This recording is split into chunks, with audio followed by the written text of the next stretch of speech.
Welcome to the Brain Worm podcast, the podcast where we talk about the web serial Worm by Wildbow, and at the end of the episode you get to decide who was the brain and who was the worm for that episode. If you have not listened to it already, you should definitely go back and check episode 1, otherwise little of this is going to make sense, if any at all.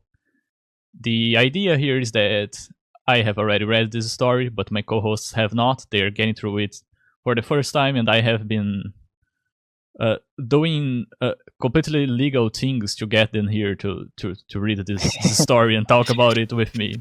So in the first episode, I forgot to introduce myself at the start. This time I'm not going to. My name is Amy Worrell. I'm a writer. I write a web serial called The Deathless. You can find it at thedeathless.net, or you can find me at The Deathless on Blue Sky. So if you're listening to this and think, what the fuck is this person talking about? What do they know about writing? Well, you can read my own story and decide whether you think I know what I'm talking about or not. And then, Yakuman, who are you and what are you doing here? My name is YAKUMAN. I am the co-host of Brainworm. I am, how I would say, I'm reading Worm for the first time, begrudgingly, against my will. Feeling as if I'm wearing concrete shoes and I'm sinking to the bottom of the ocean. That's how it feels. Also, I make other podcasts with our guest today, KOMUGI, and Yay. also an aspiring writer. New writer, new to Worm, new to this level of torment that is known as Worm. So as you might have noticed, we might have two brains or two worms for this episode. Yeah. Because we have a guest that was not here for Arc 1. KOMUGI, why don't you introduce yourself and tell us about you? Thank you so much for the warm introduction, both of you. I'm very thankful to be on this podcast, getting to talk about Worm.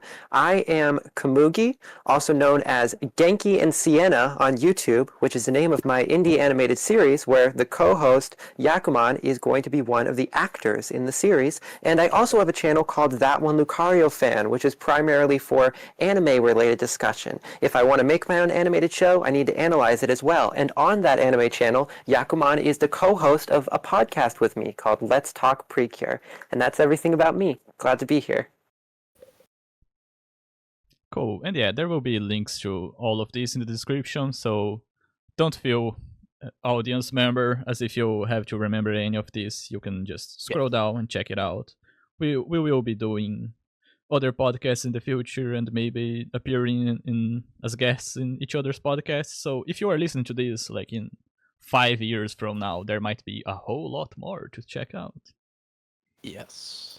So Worm, since we talked about this in Arc 1, I'm going to ask KOMUGI if you can tell us about what did you know about Worm? Had you ever heard about it before? Did you know what it was about going in? And also, what are your thoughts on Arc 1, since you were not there for the discussion, but you have listened to the podcast, I understand. Yes, I have listened to the podcast and have gladly read Arc 1 and Arc 2 of Worm. I very much enjoyed hearing you two talk about it. It gave me some additional context, which inspired me to start researching Worm, which is something that I will get into now, if you'd like me to tell about my history with this series.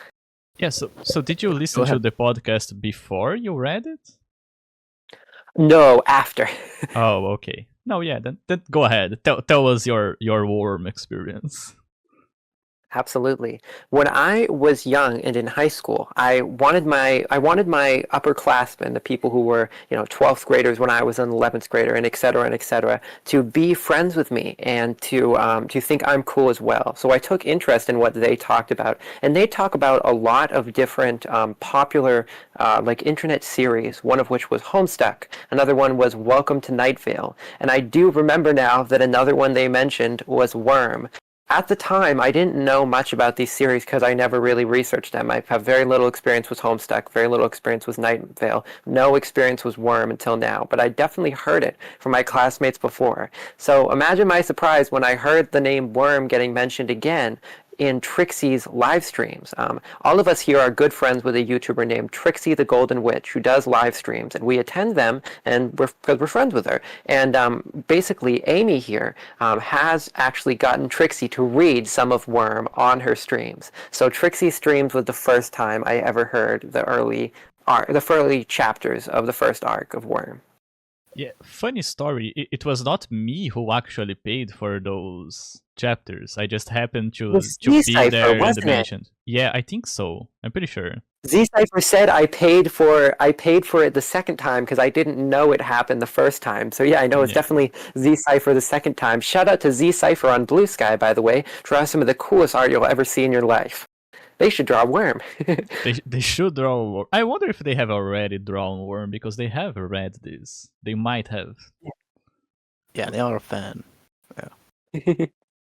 So I believe now, if there wasn't anything else you wanted to say in response, did you want me to get into my thoughts on Arc 1? Yeah, if you could, yeah. Yeah, absolutely. Specifically what I'm interested in is that, as far as I understand, like, Worm is way more violent than the stuff you tend to really love, so I'm curious on that angle. Not particularly. I do consider Vinland Saga a masterpiece. Berserk is a masterpiece. And this one is going to be one that no one's ever heard of, but Grimoire of Zero, which I would basically describe as a woman who wanted to write Berserk but made like furry Berserk. It's basically a light novel and anime series, and it has like child slaves and like decapitations and burning at the stake. So I would say that like stuff like that is not too uncommon for me because I've seen it in anime and read it. And I've also read a lot of classic fantasy novels as well that could get pretty grim. So I prefer stories that don't involve harm to animals. That is my one thing I don't tend to engage with, is any kind of story where an animal is getting killed. I usually am like, that's not so much something I'm comfortable with, but that's because I'm an animal activist. But humans getting hurt and like dark themes like that, it doesn't bother me too much. I've experienced quite a bit of it. There is like slightly later, like towards the end of Arc 2, where there is dogs, and we'll get to it and stuff. I was like, did you think that was too far? Like how they handle those sort of like dogs. Yeah, I have an interesting perspective on this because as far as I see it, and I would totally be open to hear Amy's thoughts and your thoughts on this as well. I see this as kind of a crap sack world, and what I mean for that is that's a trope term. I think it might have origined from TV tropes, so I apologize for bringing out the TV tropes talk. But I think the crap sack world, we talk about stories like, you know, like Watchmen is a crap sack world because the closest people to heroes in that world are like murdering people, like just normal civilians. The heroes are just murdering them. So what I mean to say is like Watchmen is a crap sack world, and I got the vibe that Worm is somewhat of a crap sack world because we have from Arc 1, and I think this would be okay to go into because it's Arc 1, we have a guy who's about to murder kids. Like Lung is considered a somewhat minor villain in the grand scheme of things as far as I can tell. He's not like the big bad or anything, but he is murdering kids. So like even a normal like dime a dozen crook in this world is taking children from their families and killing them. So I would say that this seems somewhat of a crap sack world to me. So when we consider that in mind, I think that animals getting abused is a little bit understandable because it's not justified. We're not saying that this is a normal, happy world where animals would just get abused and that's okay. No, it's like this is happening because everyone is getting tortured in this world. Really, no one has a good life in this story, which is no problem to me, but that was kind of my justification that made me all right with it. I see. I think, like, particularly in this story, and again, we'll eventually get to it, but it was more about, so far, it's more been about Taylor, like, defending herself against, like, said dogs, and, you know, I mean, I guess, like, she also ends up getting a lot of insects and bugs killed. Not sure if you feel the same way about that. I was going to comment on that. I didn't intend to get into it so early in this podcast, but I think it's a valuable thing because it teaches you a bit about me as a person. When I see characters who like control animals or who like have bugs are a little bit different than animals technically. Insects versus the animal kingdom is a different type of thing. But when we have a character who like controls tons of life forms like that, my first thought immediately goes to, this is going to sound real weird, and I swear I'm not comparing Taylor to this character, but my thought goes to Lelouch of Code Geass, boss going, I'm going to send these many humans over here, and it's okay if 2 of them die because I've got my forces over here as well. So what I mean to say is like, I think Taylor is a very likable character. The story balances a fine line because she is playing with basically treating real lives, even if they are bug lives, as if they are chess pieces in her grand plan. I noticed that as a whole, the story has lots of themes of characters controlling animals or not fighting themselves, but instead sending animals from the sidelines. And I found that fascinating. It made me wonder if maybe the author has been a fan of many superheroes who control animals. The only ones I know are Aquaman, and that's it, I think. I don't know many other superheroes that control animals and have animals fight for them, but that's very prominent in this work. Yeah, I don't know much about superheroes who control animals as well. Nothing is coming up to my mind. I don't think it's interesting that like you expect a story to treat bugs as an expendable thing because there are very few people who will see bugs as pets, and just for most people just the idea of a bug or anything similar, any kind of insect, is already kind of creepy and gruesome by itself. But there is definitely something there about the controlling of it, especially when you look at the dogs. Even though we might not know what relationship Rachel has with her dogs yet, just training dogs to attack people could be considered abuse in and of itself. Yeah, I would agree.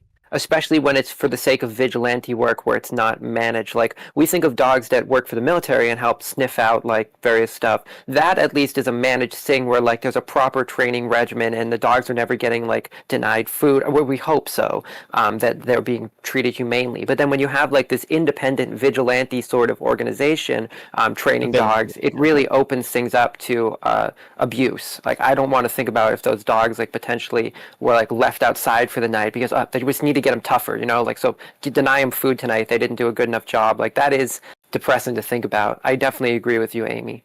But depressing in a fascinating way. I want to clarify that none of this disturbs me or bothers me. I do have a personal story that would be pretty funny to mention. I actually got bit by a tick last night, and I told Trixie and the others about it when it happened. And when it happened, I didn't know at the time that you're supposed to save the tick in case it gives you Lyme disease. So I thought the best thing to do would be to put it in a cup and put it out the window. So I did. So some tick flew out my bathroom window, which I'm pretty sure it survived that. I don't think they die just from falling. But it literally did bite me. And I guess I had this thought process in my head that this tick bite that I've got from it, where it did draw blood, maybe I'll be lucky and it won't give me Lyme because I paid forward the kindness to the tick.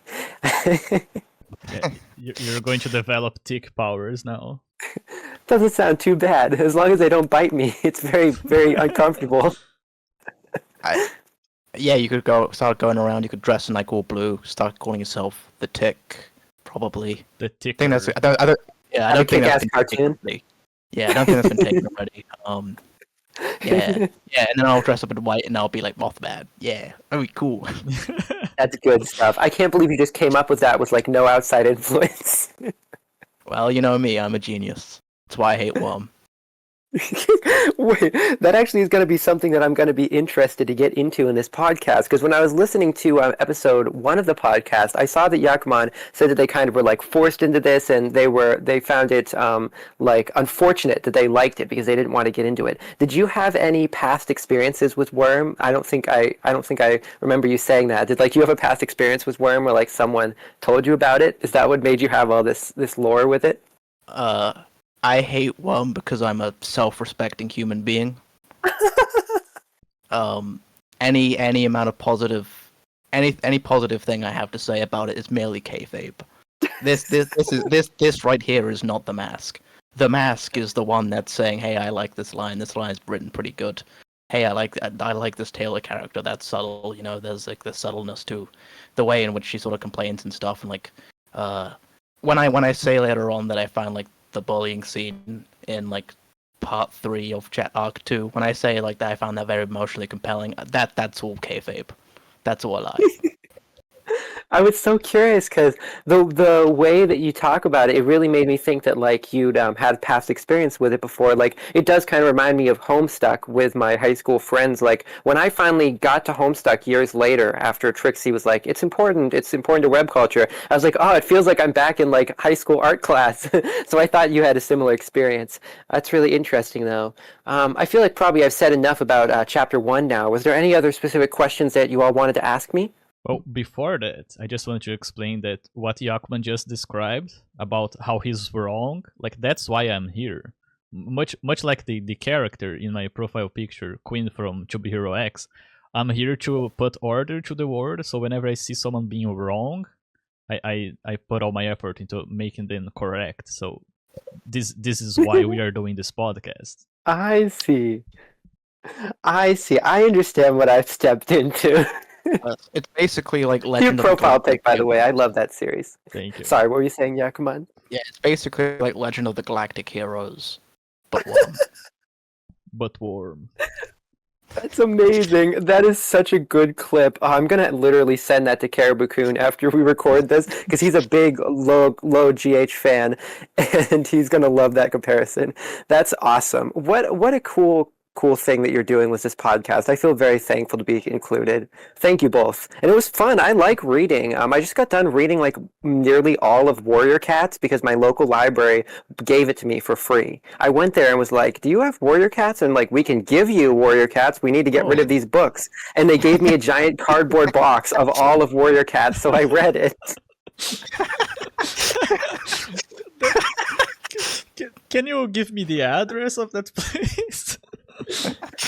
Absolutely. Come to New Hampshire sometime. Visit me. I don't mind saying that publicly. I love all my friends from Trixie server, and so yeah, it's a dope ass state. Okay, we need to clip that. We need to also clip that section of you saying a library just gave you all of Mario Cats. That's fucking hilarious. Thank you. Oh, we're I'll send you going a to clip a photo. lot of it, I think. Yeah. I'll send you a photo so you can include it in the video. It probably could just put it on screen. A photo of the cardboard box of like 20 Warrior Cat books. Oh, please do.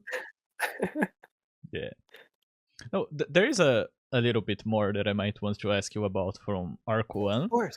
Before that, I just wanted to say that like one of the ideas for this podcast is that like time is not an issue. Like if we want to talk about every idea we ever have about this story, I'm fine with that. I want to be able to say that I did that. The longest worm podcast, yeah, that's mine. It's my name on there. So like don't worry about talking too much because the idea is that this has to be like exhaustive. Oh, thank you. I appreciate that. I did cut myself off a little bit so far, but to give a personal anecdote, I've been practicing with trying not to interrupt people as much, like in podcasts, because I do get really excited, and Yakuman can confirm as well. I tend to just talk like so much in a podcast, so I've been practicing not going on for too long and like trying to not interrupt someone else. But it's good to know that I can go fully into as much depth as I want on here. That's awesome. Thank you, Amy. I mean, like, in a like Precure podcast, it very much is like it like works as well with like our various our two personalities and stuff, and like we do go exhaustively into every single episode of the currently airing Precure season. Like we say everything there is to possibly say, with Komugi saying everything there is to say about like the staff, and I go into every single thing about like what I think is like interesting like thematically and stuff. Absolutely true. Yakuman is amazing at picking out the themes of You and Idol Precure, and that's why I'm so glad to have him as a part of the podcast. I like get excited about cute scenes between the fairy mascot characters and the humans, and then Yakuman's like, "This actually means something. It's about an arc," and I'm like, "Oh my gosh!" So I think it is really cool that Yakuman is on this podcast with you as well, because I feel like there's got to be certain themes that Yakuman's going to take away from these chapters that we just read. Definitely something that he can like talk about, just like he did in episode 1 of the podcast. Yeah, we do seem to have, me and the Yakuman, we do seem to have fairly similar like analytical ways of looking at stories. We're very much sharing the same brain cell a lot of time. Yeah. Same worm cell. Cool. The same brain worm. Yeah. So YouTube.com/brainwaves. so Oh, actually, go on. since it's supposed to be who is the brain and who is the worm, it's who is the brain, who is the worm, and who is the hyphen. Oh yeah. Yeah. That's good. That's good. Yeah, comment down below who is the brain, who is the worm, who is the hyphen, and what does that mean? Because I don't know. So about just Arc 1 in general, Komugi, do you have any thoughts on like anything that is specific to Arc 1, like any introduction, anything about the actual prose writing of it, anything that we might have talked about in episode 1? Were you there to actually participate in the conversation? Just because I want to get that done before we get into Arc 2. Yeah, that sounds good. I think I know exactly what you're looking for. And for me, I'm a very exhaustive person, as in like I go through every single thing. I exhaust all possible discussion points. And this is something I've shown when I first made videos where I would do spreadsheets to talk about different anime. I'd go, this anime is here in this spreadsheet, and this is here. And it's the same with me and Yakuman. We use screenshots of the episodes that we talk about, and I talk about every screenshot. So what I'm going to do is I'm going to go through each of the chapters of Arc 1 and just like tell you if there's anything that stuck out to me. So starting with Gestation 1.1, of course, this is the beginning of the story where we first meet Taylor and we experience a moment of intense bullying that she faced. I know that there are names of the 3 bullies who picked on her, but as far as I remember, they mainly were referred to as the trio. If anyone remembers. Madison, Sophia, and Emma. Yeah. Thank you. Madison was like the ringleader, right? That was sticking out in my head. Madison is like the small blonde Yep. one. Sophia is the athletic one, and Emma is the redhead who was like used to be Taylor's friend. Yeah, Emma is That's considered right. the leader. I see. That makes sense, actually. That lines up with what I remember now. Because yeah, I remember that one of them was, which we're going to get into in a later gestation. One of them was friends with Taylor and used their friendship to like basically wound her and hurt her because of how well she knew her. Okay, so yeah, Gestation 1. The first thing that stuck out to me was the way that it's written, because this chapter does make you very, very sympathetic to Taylor, which I think is why I described it as this is a tightrope act that the story plays, because it's presenting a character with incredible power who at any time could get her revenge on people, which makes them inherently kind of like a bit of a scary character. It's like the same way that like Carrie, the classic Stephen King novel and film Carrie, has a character who is sympathetic, but also she has incredible power that she can use to destroy if she wishes, and that's kind of a tightrope line that you have to play. And that's kind of what I got from Taylor as well. This story essentially starts off by attempting to give us the most sympathetic portrait of Taylor, but then at the tail end of Gestation 1, we have her almost bringing on the swarm, but then stopping herself. And I basically just was like, that made me realize, first of all, that she has bug controlling powers, and I was like, oh, okay, she is like a tactician.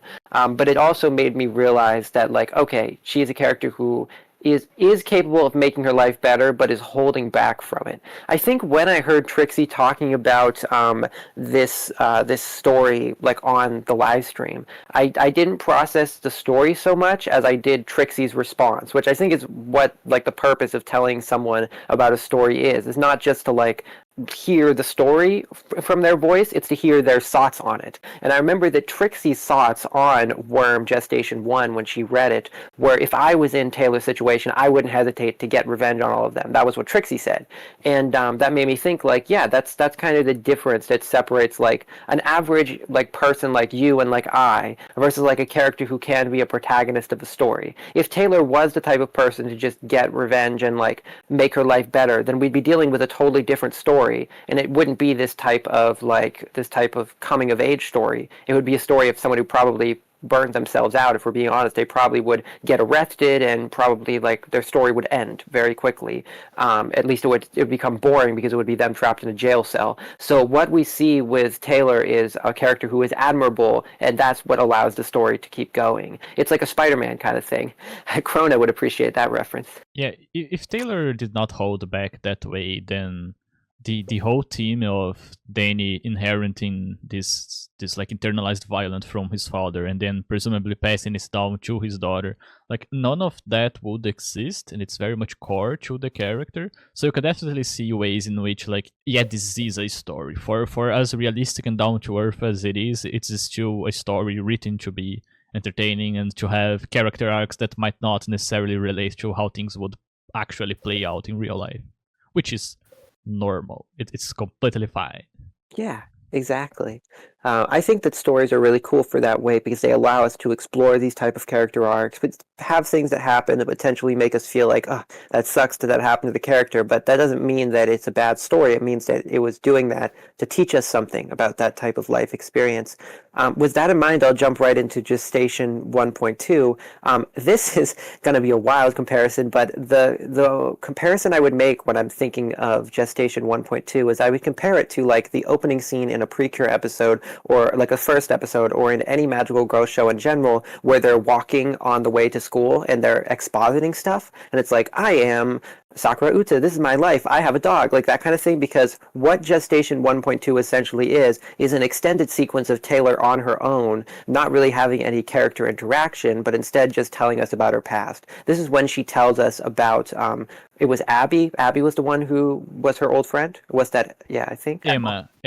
Emma, thank you. Emma was the one who was the old friend. So in Gestation 1.2, we see Taylor telling us about Emma, who was her old friend, and telling us about her plans to be a superheroine and about the process of making the costume. I would compare this to like a character introduction scene, although obviously it's coming a little bit later. It's not the beginning of the story, but it has that vibe of like, this is the character intro. It's just a lot of introspection. Yeah, this is also something that I see as very much like a result of the medium this is published in, because when we are dealing with web serials, there is only so much consistency that you can have to chapters that need to give people enough to follow it on a weekly basis, but also enough to just read it as a story later on. When it's finished, they're just going to read through the whole thing, especially because the way that web serials seem to have started, like not how it started, like in Japan with those books that were like published as, I don't remember the name, but they just wrote them in like cell phones. I'm not talking about that. I'm more talking about the average structure that is closer to the web series we have of today. It was very common to have like ridiculously short chapters that were like at most 900 words, and it made it like really hard. You basically had to constantly cut scenes in the middle. In fact, this is something that Wildebow talked about, that he struggled with this and he needed longer chapters. These chapters so far are very short. Like the chapters going forward will be like an average of 6,000 words, like 3 to 4 times longer than they are now. So just looking at this as how it was written, it's interesting to see how I talked about this in part 1, where like the Danny interlude is essentially a whole chapter of just talking. Not literally, but kind of. And so this is also similar, where if you look at this as like a chapter in a book, it might be weird because it's just a whole chapter of a character not interacting and just thinking about stuff in their own.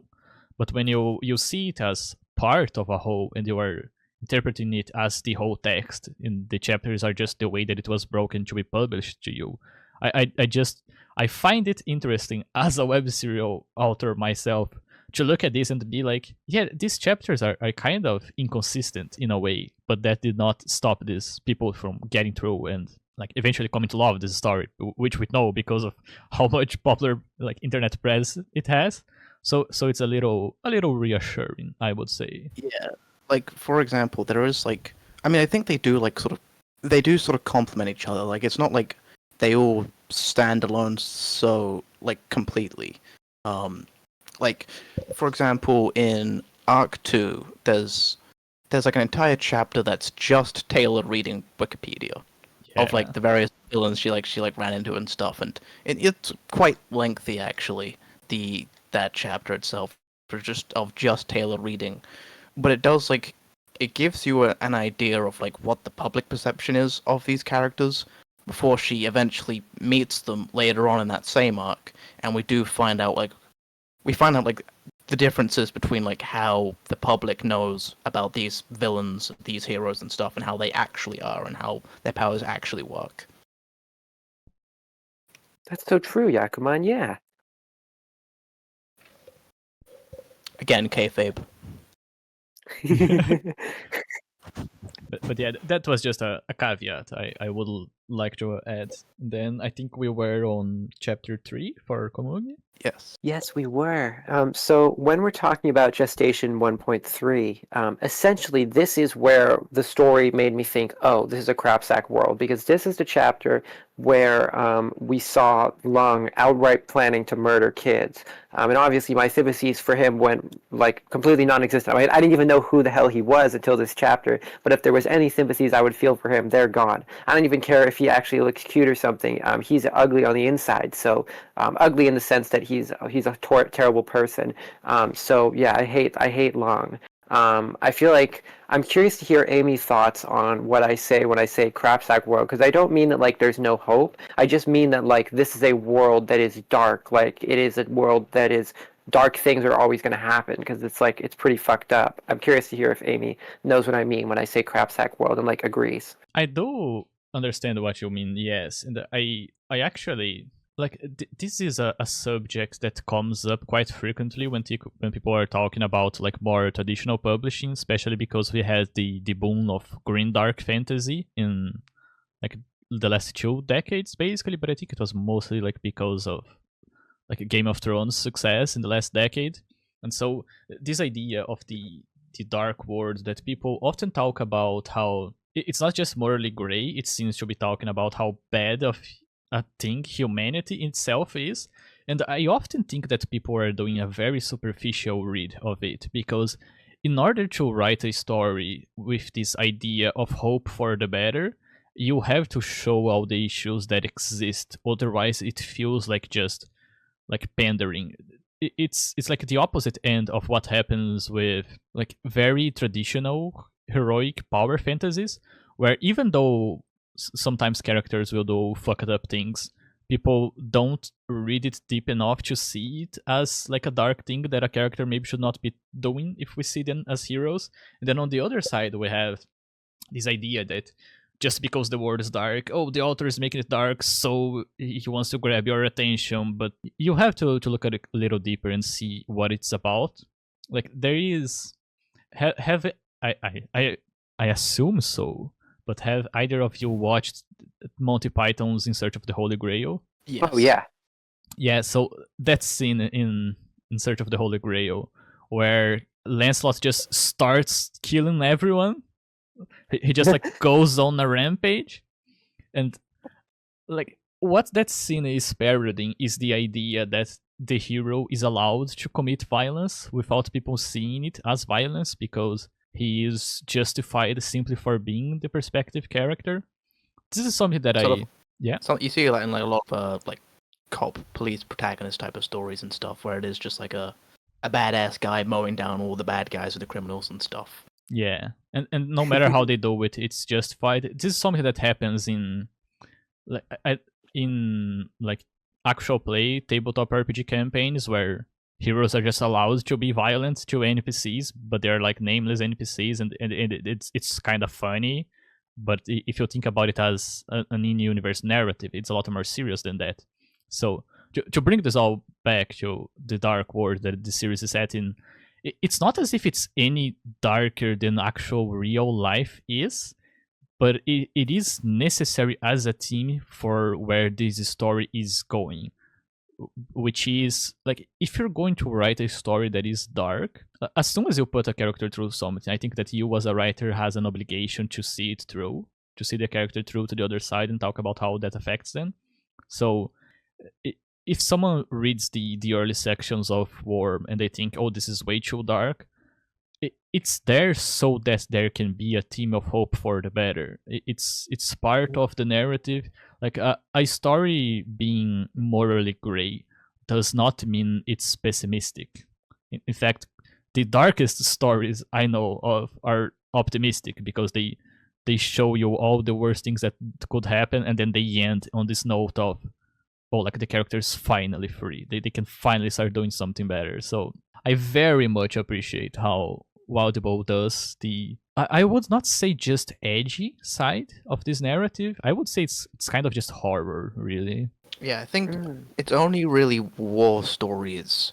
A lot of war stories that like I've seen in like movies and stuff, where it is like it ends specifically on a unhopeful ending, as it is like a well, even if you get through the other side of war, like you're still all this chaos and like tragedy has still happened and stuff, and like you're not gonna like walk away from it really. It always ends like tragically and stuff, like a lot of the times. But for stuff like like these sort of grimdark fantasies and stuff, there's like a bit of sweetness to it, but like Guts does eventually like find people and like a place and stuff, like which is what he wanted and stuff. Taylor in this story is like being bullied and she's trying to become a hero, and she is she like all of her like relationships and stuff is like eventually she will meet people, I think. Eventually she will meet like the right sort of people that aren't like this villain group or aren't these bullies and stuff. Absolutely. There was two specific examples that I was going to touch on briefly, to sort of say that I also agree with Amy. The first one was one that I brought up earlier in the podcast when asked about the darkest stories I'd experienced, and I mentioned Grimoire of Zero. In that story, there are child slaves and like murders and burning at the stake and stuff. The main concept of the story is that witches are an oppressed class and they're real in that world. So the normal everyday humans hate witches and like kill them on sight. And so as a way of fighting back, witches have cursed children to be born as literal furries. So like you get born as like what's called a beast fallen curse, where you're born as a furry even though you had human parents, because they were cursed. The parents were cursed by a witch. It was basically like you're cursed upon birth. You did nothing wrong. But the story basically is hopeful because the main character, despite being a beast fawn and cursed that way, grows to actually accept this part of himself and is actually happy the way he is. So it kind of is like accepting the circumstances of one's birth. And another thing I was going to mention is you brought up like these classic dark, like Monty Python type of comedy ones. And I think of Life of Brian in particular, which is very dark and ends with, the main character getting crucified and stuff. But it manages to feel hopeful and positive because it's almost like we look at the suffering that those characters go through and are like, well, our world is better now. We've matured past this, and like that's what makes it funny, is that we're not stupid like that. It literally ends with the song what was Look on the bright side of life.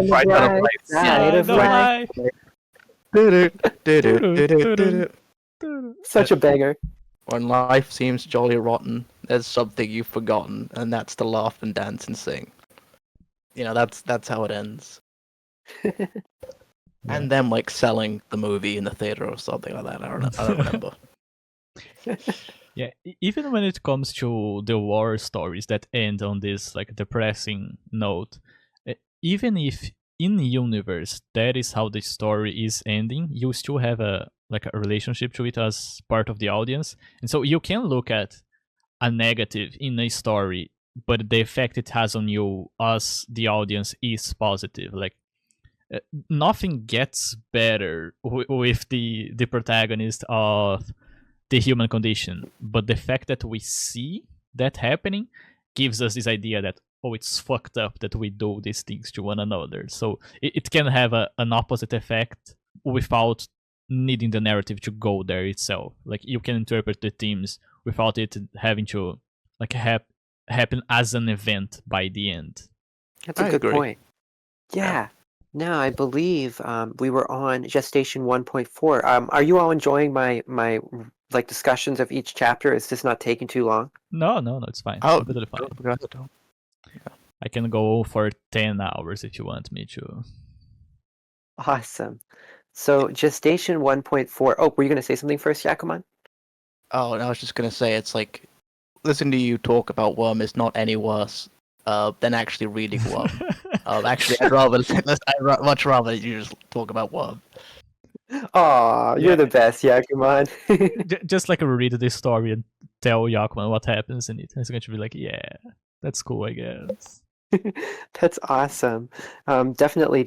I like talking about stories like this. I would be glad to be on like podcasts about books because it's fun to summarize and like talk about what I got from it. So Gestation 1.4, essentially what we're talking about with this chapter is about things not going well in her attempt to stop Lung was the name of the villain. And so basically the main thing that I took from this chapter, because there's quite a bit that happens, there's characters that are introduced, we see how she uses the bug swarms in a tactical way, like, well, he killed the first wasp, and she's like, I saw the wasp organs as it was like dead from stinging him, but then like she gets him with another bug, and then he kind of like morphs into having like a like a, I don't know how to describe it. He kind of turns into like the Thing, where he like grows like rock armor.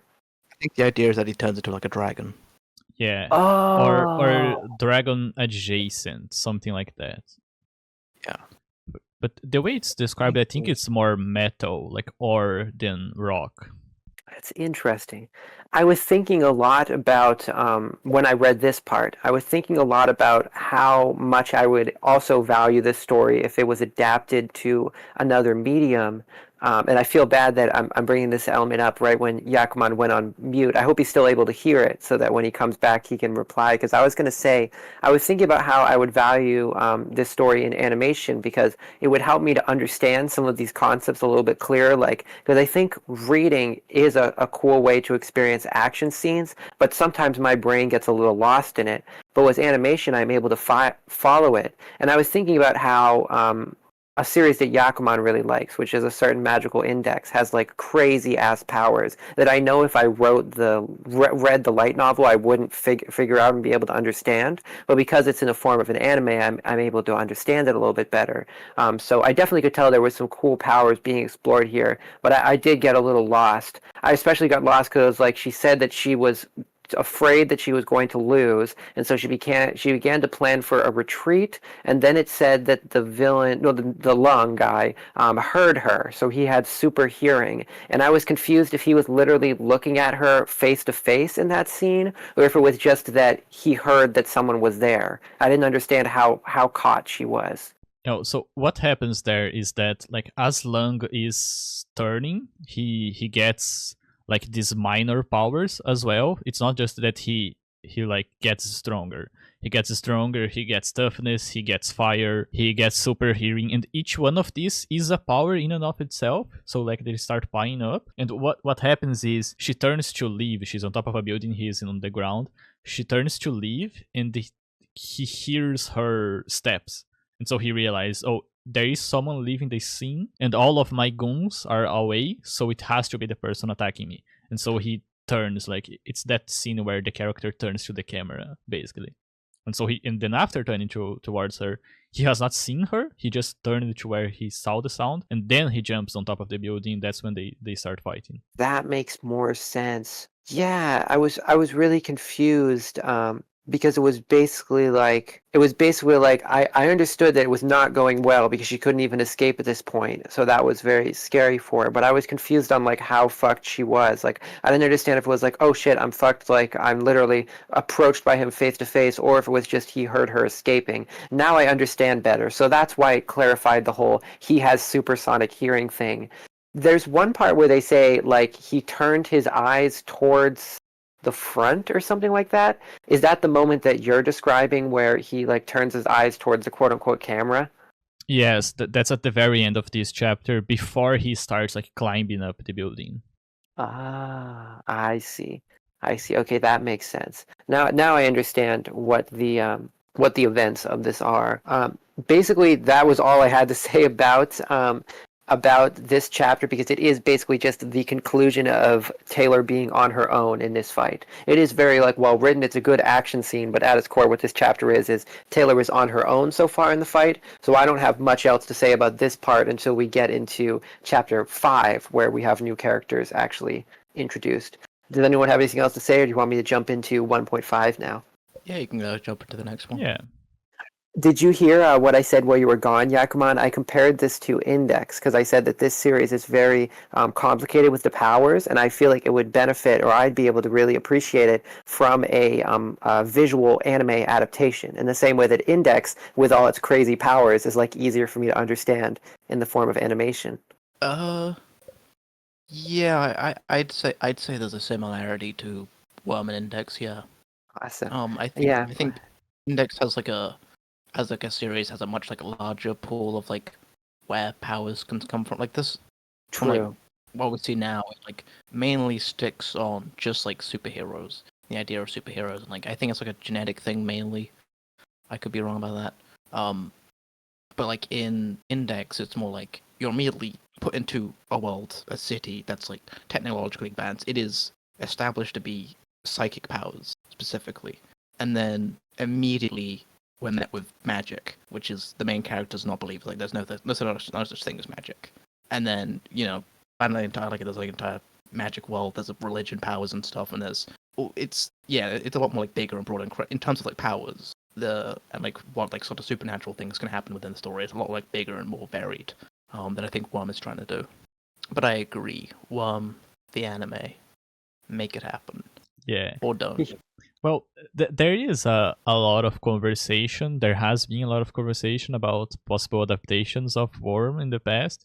That's where the joke about the "Take That You Worm" line comes from. Because what Wildbow said is that he intended to like eventually go back and edit this story, like make like a definitive version of this. Because these chapters have been revised, they have been proofread, but they have never been edited. And the multiple, I think, like publishers have approached him to talk about this, and one of them wanted the first line to be "Take That You Worm." So that's where the joke comes from. And it could maybe be like a case where, like, well, if this was turned into like a traditional published novel with physical copies, that could maybe open up a door for it to have an actual adaptation in the future. I do agree that this would work wonders as an animation. Even as, like, if we're talking live action, it seems to fit really well in the start, but how the scale grows up, it would get like insane really fast. So it would, if this was adapted as a live action, it would probably not be finished. But as an animation, that's very possible. But considering that even this edited version of Worm has not happened yet, then it's unfortunately very unlikely that there will be another adaptation in the future. Unfortunately. Oh, that's really interesting. What would you say is the primary reason for an adaptation not being possible? An adaptation in general or a live action? An adaptation in general, like even a comic adaptation, because like Animorphs got one of those. Yeah, because it is a story that has been around for a while. It has garnered enough attention. It is popular, and the few people that tried to give it like more attention led to situations like this where it became a joke in the community, that they were so out of their minds that they did not understand the story. They just wanted to have a crash grab, that it's impossible to not read the line "Take That You Worm" and not think that. And so for it to have an adaptation, like it could be like a comic, I'm not saying it's impossible, but if it has not happened yet, and the author is getting to newer and newer stories, then the farther it goes, I think the less chance it has, because we're like is getting. It seems like we are getting to the tail end of the superhero boom, and so that would have been the best moment for it to have happened. Yeah, that's a good point. Yeah, I think That point about the superhero like- boom is so true. yeah, that's like stuff that I think now, if one was to become like, if it were to come out, like, I think like the subversion of superheroes, like The Boys and Invincible, like whatever, like, Yeah. like the Darker Take or whatever. I think that's also on its tail end. Though maybe it's still got a market for it.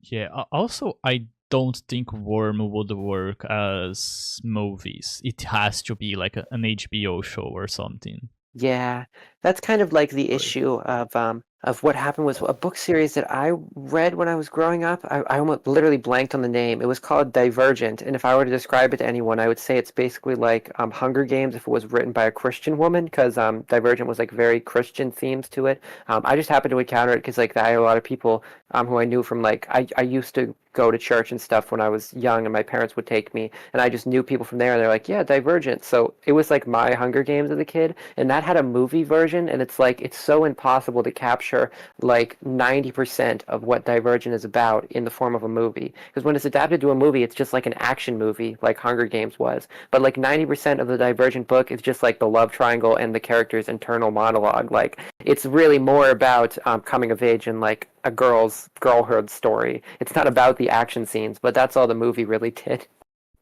Yeah, I've seen the first movie of Divergent. It's one of the most infamous like Hunger Games clones, but I don't really know the difference from the books. I have seen reviews of it. I have never seen anyone talking about the big difference when it comes to its presentation before. I would love to talk about that in more depth sometimes then, because yeah, I grew up with those books. I would say it's basically like a girlhood, like coming of age girl story that just happens to have the life or death themes. Like the life or death themes are really quite background. It comes off comparable to like Kim Possible or like Juniper Lee or like American Dragon Jake Long, where like they do superhero stuff every once in a while, or like the action stuff every once in a while, but a lot of it is just hanging out, teen drama, and like getting burgers. Like there's so many scenes in that book that are just like them going to a restaurant and like talking, and it takes up like 5 chapters, and then it's like, oh right, there's the whole dystopia thing. It's pretty great. Divergent is a part of my childhood. I wanted to ask you about that, Amy. How long Mhm. ago did you first experience Worm? Is this a big part of your life for a long time, or did you discover it semi-recently? No, it was semi recently. Like I did explain in the first episode that like someone told me about Pale, which is another one of the author's works. That was like 2.5 years ago, something like that. So it's very recent, and I read most of Worm last year, like 60% of it, something along the line. So it's very recent for me, and it wasn't until I saw like other people being excited about it that I kind of just started heightening the joke of talking about it all the time. Then along the way, I was like, oh no, this is actually like incredible. I actually kind of love this, and then it led to the endless worming out in our Discord. But very recent, very. Wait, Mm, I might be. Did you just say that you have not actually finished Worm? no, I did not say that. I said that I read Okay. like around 60% of Worm last year. Oh my gosh, So Amy's the Worm Right. confirmed. so I had read like the first 35% of it or something like that. Oh, okay. So just what I meant to see. say was that I got through most of the story last year. So very not foundational to me as an artist or as a critic or anything like that. Okay, yeah. No, I thought you said like you'd read like you'd read it last year, but only like 60% of it. Yeah, no, I have read the whole thing. Yeah, Okay. I've read about 60% of chapter 1. yeah. I don't even know what you're talking about. I'm just really good at like coming up with shit in this spot. So now I feel like I would Gestation 1.6. Oh no, wait, you no, go first. I would never read a story called Worm. That's a stupid title. it really should have. Like, truth, I haven't read any of it either. I noticed the first line wasn't "Take that, you worm," and I just thought this book is garbage. This it only mentions worm like once in like 2 arcs, and it's just like, they don't know what they're doing. I was about to mention the Take That You Worm again, but Yakuman did it even better than I could have. That was perfect. So Gestation 1.6 now, and then we'll move on to Danny, and then that'll be all of Chapter 1 for me. Or Arc 1, I mean to say. Yeah. Yeah. Sweet. Let's talk about it. So we get to know the Arms Master better in 1.6, and functionally, what this chapter is going into is her like actually meeting these heroes and like understanding the system of kind of how heroes are in this area and like how they're managed. This was very interesting because I don't think I know many stories that do this apart from like superhero ones or like a strange comparison for me, but it kind of reminded me of like Madoka Magica, where there's this system of like girls in the town that like take care of witches in the area. Like, oh, it's my duty in this turf to handle these witches. Like that's kind of what it reminded me of. And I don't know any other types of stories that do this, where like there is a system of heroes. They're not government hired. As far as I can tell, they are independent vigilante, like their own group, but they are like doing it with a system where like they all have different roles that they play. I don't know. Maybe I just haven't experienced enough superhero media. The most superhero stuff I've experienced was Guardians of the Galaxy, which isn't like this at all, but is good. Yeah, so in this universe, there are like government-sponsored superheroes. Like whenever it talks about the PRT, the Protectorate, those are like the actual official heroes. But you also have like heroes that are both heroes and villains that are acting as vigilantes on their own. So those exist. There are also like people that have powers but don't employ it in their work, so they're just civilian capes. They just a civilian that happens to have a power, or a civilian parahuman, I guess. Yeah, parahuman. That's just sort of how they generally go by. That's awesome. I didn't know those details, so I appreciate that clarification. That basically is all I can think of to say about this chapter. I mean, I like Arms Master. I think he probably was my favorite of the new characters introduced. At the time I was impartial to the girl who controls dogs. I mean, I didn't think she was great. I didn't think she was bad. I just was like, she's like a character here who I'm getting to know now. I did struggle at one part when they used, her name is bitch, or as she requests to be called, and sometimes in sentences I struggle to understand because they would say something like, remember this, Regent, bitch said. So I kept accidentally rereading it as Regent bitch said, like... It's like when you have characters that have like those one-word names that are also like adjectives, I would sometimes like get the end of their sentence where they said someone's name confused with their own name having said it. So I just thought it was really funny when there was one part where I thought it said Regent bitch said, but besides that, yeah, I didn't have too many thoughts on them yet because we just got introduced to them. But I liked Arms Master. He seemed cool. He reminded me of like a transforming tokusatsu, like transforming hero kind of guy, and he seemed cool. Regent Beach Worm. That's awesome. That's good. I feel like that's basically everything I could have to say about 1.6. I also don't know really how I would summarize the interstitial chapter, apart to say that, like, this is a chapter that follows Danny. It follows a different character. This is not from Taylor's perspective. And it's just giving us basically what you described earlier, more insight to who Danny is as a person and how he ended up the way he is. And the themes of the story that it's exploring that you mentioned. I don't really know how to summarize it any better than you, so I'm trying to like remember the exact words you used. The themes of abuse, I think you said something like that, like of not abusing and like that kind of stuff. I forget how you worded it. The term that I used is internalized violence. Right, that's right. So yeah, that was basically what. Yeah, just him, like, us seeing that through Taylor and then finding out that the dad also has this issue and he sees this as something that he inherited from his father. So that's the story telling us, oh, this is where it comes from. Even though, like, it might not make sense, like, scientifically or something, or biologically, it's thematically telling you that everything that Taylor is dealing with, it's also developing Danny to some extent, because we can understand that he went through similar things, but he's on the other side of it because he's just a guy. Of course, yeah. That is a really, really a really, really good way to analyze it. Yeah, I don't really know what else I could say. I guess just my opinions on it. I thought it was good. I don't think it's I think it is a good idea to do this kind of concept of like occasionally switching to other characters' perspectives. I am worried that like later on in the story, it might make me get a feeling like if I'm really hooked on what's going on with Taylor, if I suddenly just have to read a chapter about like someone else, potentially someone that I'm not as attached to, that might be difficult for me. But it's just one chapter, it's not like I have to read like 20,000 words with a new character. It's like 2,000 words maybe, or 6,000 like you said, or something like that. It's not a long break from the main plot. And this chapter, in specifically, is like this interlude specifically. Like it immediately goes into Taylor's perspective once again, where like it's an interlude, but then we go, unlike most like interludes and stuff. If you're like reading anything, it's like completely aside. At the end of like arc 2, it's like a completely different characters. This one, like it is Taylor's father, like as Taylor comes home from this battle, and then the next chapter after that is immediately, like 3 hours later, Taylor waking up and sort of going about her day after these events. So it's not like something that like completely loses you.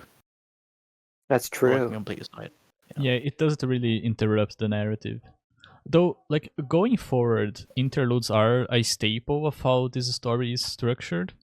I believe these were, or at least some of them were, like, extra chapters that could be written after Patreon goals or stuff like that. I think some of them are like that, at least. Personally, there was never a moment where I didn't want to read an interlude. In fact, I'd say they are pretty consistently great because they're like structured as short stories, basically. And the most interludes that you will get, you'll be like a wholly new perspective. You're going to spend like 5,000 words seeing what this person went through. So it always ties to the main narrative in some way. It's never filler. So I don't really have an issue. There are like 2 interludes per arc on average. Then there is one arc where half of it is interludes, but there are good reasons for that. That's interesting. I see. Yeah, I mean, that basically assuages my worries then. I don't think I was even particularly too worried about it. I was just like theorizing about like using this format going forward in the story. But yeah, that's really good to know about that information. Thank you, Amy. I think that basically wraps up everything I had to say about Arc 1. It was not difficult to read at all. It was really a breeze. It was like this is comparable in length to what like a chapter 1 of one of my fanfics would be, because usually when I write my fanfics, I'll write like 20,000 words. This is probably like similar length if I were to try to take a guess, maybe a little bit longer, but it wasn't too hard to get into this, and it wasn't written in any difficult way to understand. So it was very easy homework. And of course, I also did Arc 2, which I'm excited to talk about with all of you. Yeah, so arc 1 is a little less than that. It's actually like 17 to 18,000, something along those lines, but close. That's cool. I'm glad I was accurate in a way. That's cool. I'm going to ask the same joke question to you that I asked of Yakuman. Who do you think is pregnant? Definitely one of those spiders that Taylor controls. You are correct. Probably a lot of them are. Spider eggs. That's all I have to say. So arc 2. We're finally at arc 2. Insinuation. Can I just read the summary I have for it? I would love that. Yeah, go ahead. Okay. So, chapter 2.1. Taylor wakes up fatigued and sore after her adventures in the past night, where she fought Lung. She slept for around 3 hours, and she thinks about how routines defined us when hearing her father in the shower wake her up. Taylor speaks with her father, who can tell she sounds down. He makes a small talk about how one of his friends has apparently found work under a villain duo called Uber and Lit.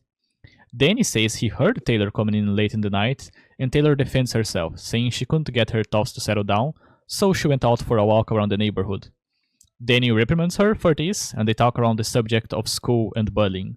The conversation ends with Danny saying she's not leaving out during the night anymore, or he's putting bells on the doors.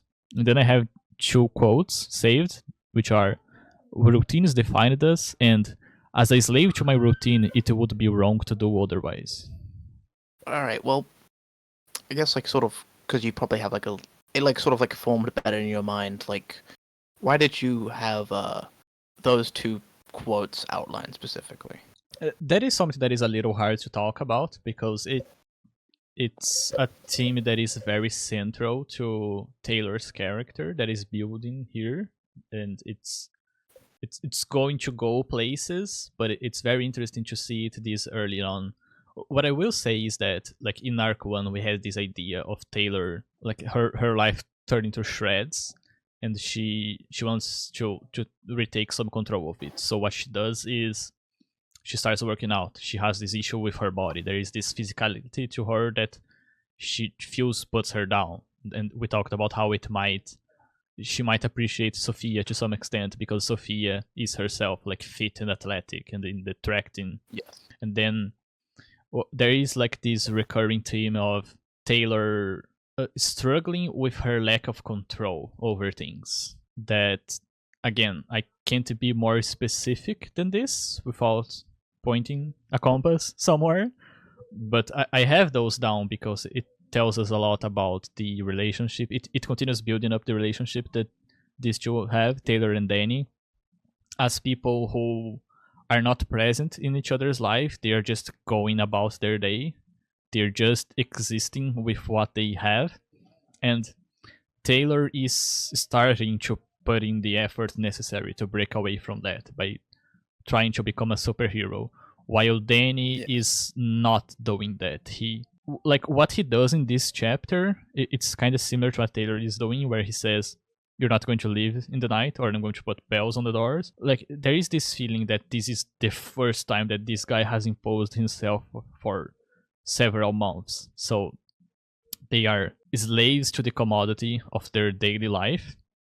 And specifically, this is very important for Taylor's character. If you start looking at this, like every time she talks about something along these lines, this comes up very often. Her like feeling like a prisoner in her situation, in her body, in her house, and she keeps trying to free from it, and it keeps escalating. Like, you get this later on in Arc 2, where she meets these new people, and she immediately thinks like, "Oh, but I'm going to break away from this." She isn't even engaging with it with honesty, but she's already worried that she might lose like a place to be before she even really becomes a part of the Undersiders. So I have this saved just because Taylor is like a victim of her own circumstances, and in trying to become a hero, she is looking at the hand that she was dealt and trying to make something from it. She's trying to break away from a routine. But the moment something, like, she can handle fighting Lung better than she can handle facing her father. And so the moment that she goes through, and so the moment she goes through that, she's like, no, routine is defined as. But we very clearly saw that she was specifically trying to break away from that when she decided to stop procrastinating and leave to be a superhero. But when she's Taylor, when she's not Bug, she's more vulnerable. Yeah, because like she's like Taylor is like traditionally like a good person in that like she never skips school really unless like it's like, you know, gets like really bad in terms of bullying and stuff. She still goes to school every day. Like, she still does the work required of school. She still, you know, she still wakes up at the time. She still does all these routines and stuff, but is trying to break away from, as you said, like, is trying to break away from all of them and like starts actively leaving school. When she deals with the Undersiders and, you know, bitches, like, you know, does what she does and stuff, like, she decides like, oh, I'm just gonna leave. You know, which was like, yeah, it is showing. Yeah, you're right. I think I agree with that. What about you, KOMUGI? Do you have any thoughts on chapter 2 in particular? There might be more that we can talk about. It does have to be just a single topic for each chapter. I do actually have. Yeah, I do have So something. we mean Insinuation 2.2? Or do we mean 2.1. 2.1? All right, I was confused because and this is not an issue at all because it didn't bother me, but we were starting to discuss her running out of the school, which, as far as I understand, didn't start up until 2.2, right? Yeah, I think that was after. I see. So yeah, 2.1, mainly what I got away from this was what YAKUMAN concluded, that essentially, she doesn't want to face her dad, and it's very difficult, and it's almost like the situation with Lung was easier to deal with, and as YAKUMAN mentioned, she is a good a good Samaritan, quote unquote. She is a good member of this cog in this machine. She is another brick in the wall, but she's going to break out of that, as we're going to see in the next chapter. That's basically all I could think to say about this one. But it continues from where we were going. Yeah, there is something I thought was interesting, which is how Taylor describes characters as gone on. We see a lot in a lot of fiction and stuff, in either first person narrative specifically, when a character just sort of has a paragraph dedicated to just describing certain characters. Looks at a character, either themselves or a different character, they sort of just go for a paragraph of explaining. And so far, Taylor there hasn't really been a specific paragraph dedicated to one. It's always been short sentences that weren't really defamatory. It wasn't really insults, except for her father's one in 2.1, where it's this paragraph here. My dad is not what you'd call an attractive man. Beanpole thin, weak chin, thinning dark hair that has once a cusp of baldness, big eyes and glasses that magnifies those eyes further. As he entered the kitchen, he looked surprised to see me there. That's just the way my dad always looked. Constantly bewildered. That and a little defeated. Even comparing those the way Taylor describes her bullies, she doesn't really go, this is way more insulting. Yeah, it shows you that this is a rather dysfunctional family, if this is how she thinks about her father, when she seems to hand more leniency to everyone that she met on school. Yeah, even our teachers and stuff did not get those many insults and stuff. And he's, I don't think, as we sort of seen throughout the interlude and stuff, Danny is not a bad guy. He's a little weak, I guess, but he's not a bad person. And it's it is sort of sad to see. But this sort of how Taylor is. And it's the only other description we see that's specifically insulting is bitch, Rachel later on. Yeah, though I think that in 2.2 or 2.3 she does think about her bullies. She calls them bitches. But even then, but not the cool kind like Rachel. Yeah, but even then, it's just the word. It's not a description that is very, very mean and very unlovingly of her father, which is what happens here. I do like that Danny talks about this. He tries to make small talk, talking about, do you remember this guy, a friend from work that you saw 2 or 3 times? And specifically what happens is that he became a henchman for a villain duo called Uber and Elite. And so we saw with the conclusion of the fight against Lung, this idea that she has to keep things separate. If she brings attention to herself, then danger is going to come her way because of the other villains from the ABB who will want revenge. And here we already have this super villain life immediately starting to encroach on her life, because there's already she's 2 degrees of separation away from a villain, basically, without having done anything by sheer being a poor person in working in the docks who ends up finding job under a villain, and they know the father, and now he's telling it to Taylor. So just this idea that Taylor doesn't even register how this is already getting closer to her identity than she would have liked. She doesn't even spare it any thought. But as an audience, you get to see this idea that things are not that distant. That they're, if anything, quite the opposite. Yeah. No. I agree. Do we ever see? Because so far, they sort of when heroes and villains get mentioned and stuff, they come back. Do we ever actually see? Does anything actually come of this Uber and Leet characters? Leet. You have not seen them yet. They have only been mentioned 2 or 3 times. Yes. Yeah, that's what I'm sort of asking. Is because there is sort of an interesting thing about world building and stuff is how there are some stories where they sort of bring stuff up, but they don't explore it later, which is it's a flaw and stuff. Or sometimes it can work as an there's such a rich world and stuff that you won't naturally get to everything. And so I am sort of curious about stuff how there's a lot of capes already. How many get like just sort of like name dropped and stuff to just like give a bigger picture of like there's like so many capes that we will never meet them, or is it always every cape that gets mentioned will eventually come back?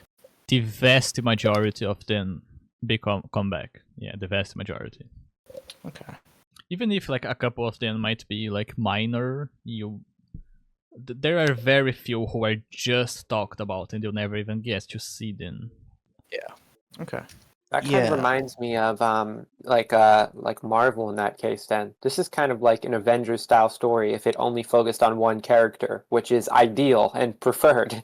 My one thing was like the Avengers kind of things is like I always struggle because it's like you need to know about a million different movies to care about the plot. But this is kind of like the vastness of Avengers if it focused on just one character. That's pretty cool. And if it was good and did not waste your time for several years. And waste a lot of money. Yeah. A lot of money for like millions of dollars of special effects that sometimes don't even look that good anyways. I guess that's everything for 2.1. Yeah, I don't have I don't really have like anything else. Other than that, I do like that in like it was like established in Arc 1 that as Bug, Taylor absolutely did have the pepper spray on her, and it's brought back and explained here subtly that like she got that spray from her dad, that pepper spray, and she still keeps it on her and stuff, and it does help her out, and so it's not like she's completely like doesn't respect her dad or like doesn't take his advice. It is still there. There is some of it there, yeah.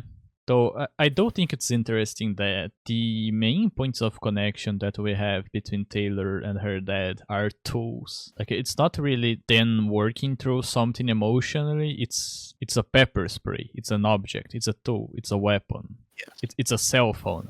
Like that sort of thing. Like they are causing change in each other's way of acting, but it's all very disconnected. Like it's not really one inspiring the other or teaching the other something. It's all things that have a very clear utilitarian side to them. It's a self-defense mechanism that they share together. Yeah. Alright, I think that's everything that I have to say about part 1. So yeah, we can go to part 2. Yeah. Okay, the summary for chapter 2.2 is a lot longer. Taylor thinks about how odd having a normal day feels like after having fought a villain, meeting others and speaking with a superhero. She's anxious about being scolded for skipping classes, but she goes anyway. We spend some time on Taylor being good with computers, learning basic programming, and especially her researching the Parahumans online forums, looking for information on the people she met last night. There is no information on Tattletale except for a blurry photo. There is a lot of information about Gru, who seems to have been active as a villain for 3 years, slowly escalating his attacks to include corporate theft and robbing a casino with his new team. For Bitch/Hellhound, there is a lot of information. Her real name is Rachel Lind, and apparently she never seriously tried to hide her civilian identity. There is a warning about not engaging with her, or even getting close to her, and a description of how she traveled from city to city, being homeless and fighting off other villains and heroes alike. As for Regent, there isn't even a wiki entry. Taylor also looks for Lung and his lieutenants. She finds about how Armsmaster has successfully captured Lung and the likelihood of him going to a place called the Birdcage for his criminal history. Then she looks for herself, different names relating to bugs. The only thing she finds is on a page where people can leave messages for capes they met in a person who goes by TT, saying that they'd like to meet to repay a favor. She works out that TT is Tattletale, and I have no quotes for this one. Yeah, so I've already sort of explained earlier about like my opinions and my defense. But what is your feelings on a chapter that's mainly just reading Wikipedia? Mainly. That was the best ever, Yakuman. That was such a good rate of word. I thought you were gonna say something really, really focused on like characters or something, and you were gonna be like, "Yeah, I've really said my thoughts about Rachel. Like, I feel this about her and this, but what's your thoughts on it?" But then it ended up being about the Wikipedia. That is true, though. That's completely accurate. I mean, I don't have thoughts on it just a second because my mic is dying, but you can go on. I'm just going to fix this. That's fine. I'll respond to what Yakuman said. Then I don't have any particular thoughts on what it's like for a chapter to be like that. But I mean, that is what it was. You are correct. I don't think I've seen a lot of stories that do that. I've seen characters that take out their cell phone and like look up a location. Like when you and I watched Mirai Days Yakuman, there was a lot of scenes of them looking at their phone because the next plot point was going to be reported on Maho Girl, and they needed to find out where it was. So I've seen this kind of thing before, but yeah, I don't have necessarily an opinion for or against it. I agree with you though. Actually, I think there's like a sort of like a quick aside, because of like the people that want to like know what that one Lucario thinks about these sort of stories, and that's what would you say is like the main difference between like superheroes and magical girls that make you resonate more with magical girls as opposed to superhero stories? Well, that's an awesome question. So, as Yakuman alluded to, I am primarily known for my anime review content where I mostly focus on girl-oriented media and magical girls in particular. I'm particularly fond of shoujo, which is the demographic of anime and manga that target the girl audience and deserve much more respect. Everyone always goes, "Oh, Sailor Moon," and one other thing. I don't care about shoujo when like there's so much good stuff in there. So, what I mean to say is, magical girls and superheroes do have core differences that I would just say are the definitional differences. And then there are the things that make them special to me. So I'll go over both quickly. The definitional difference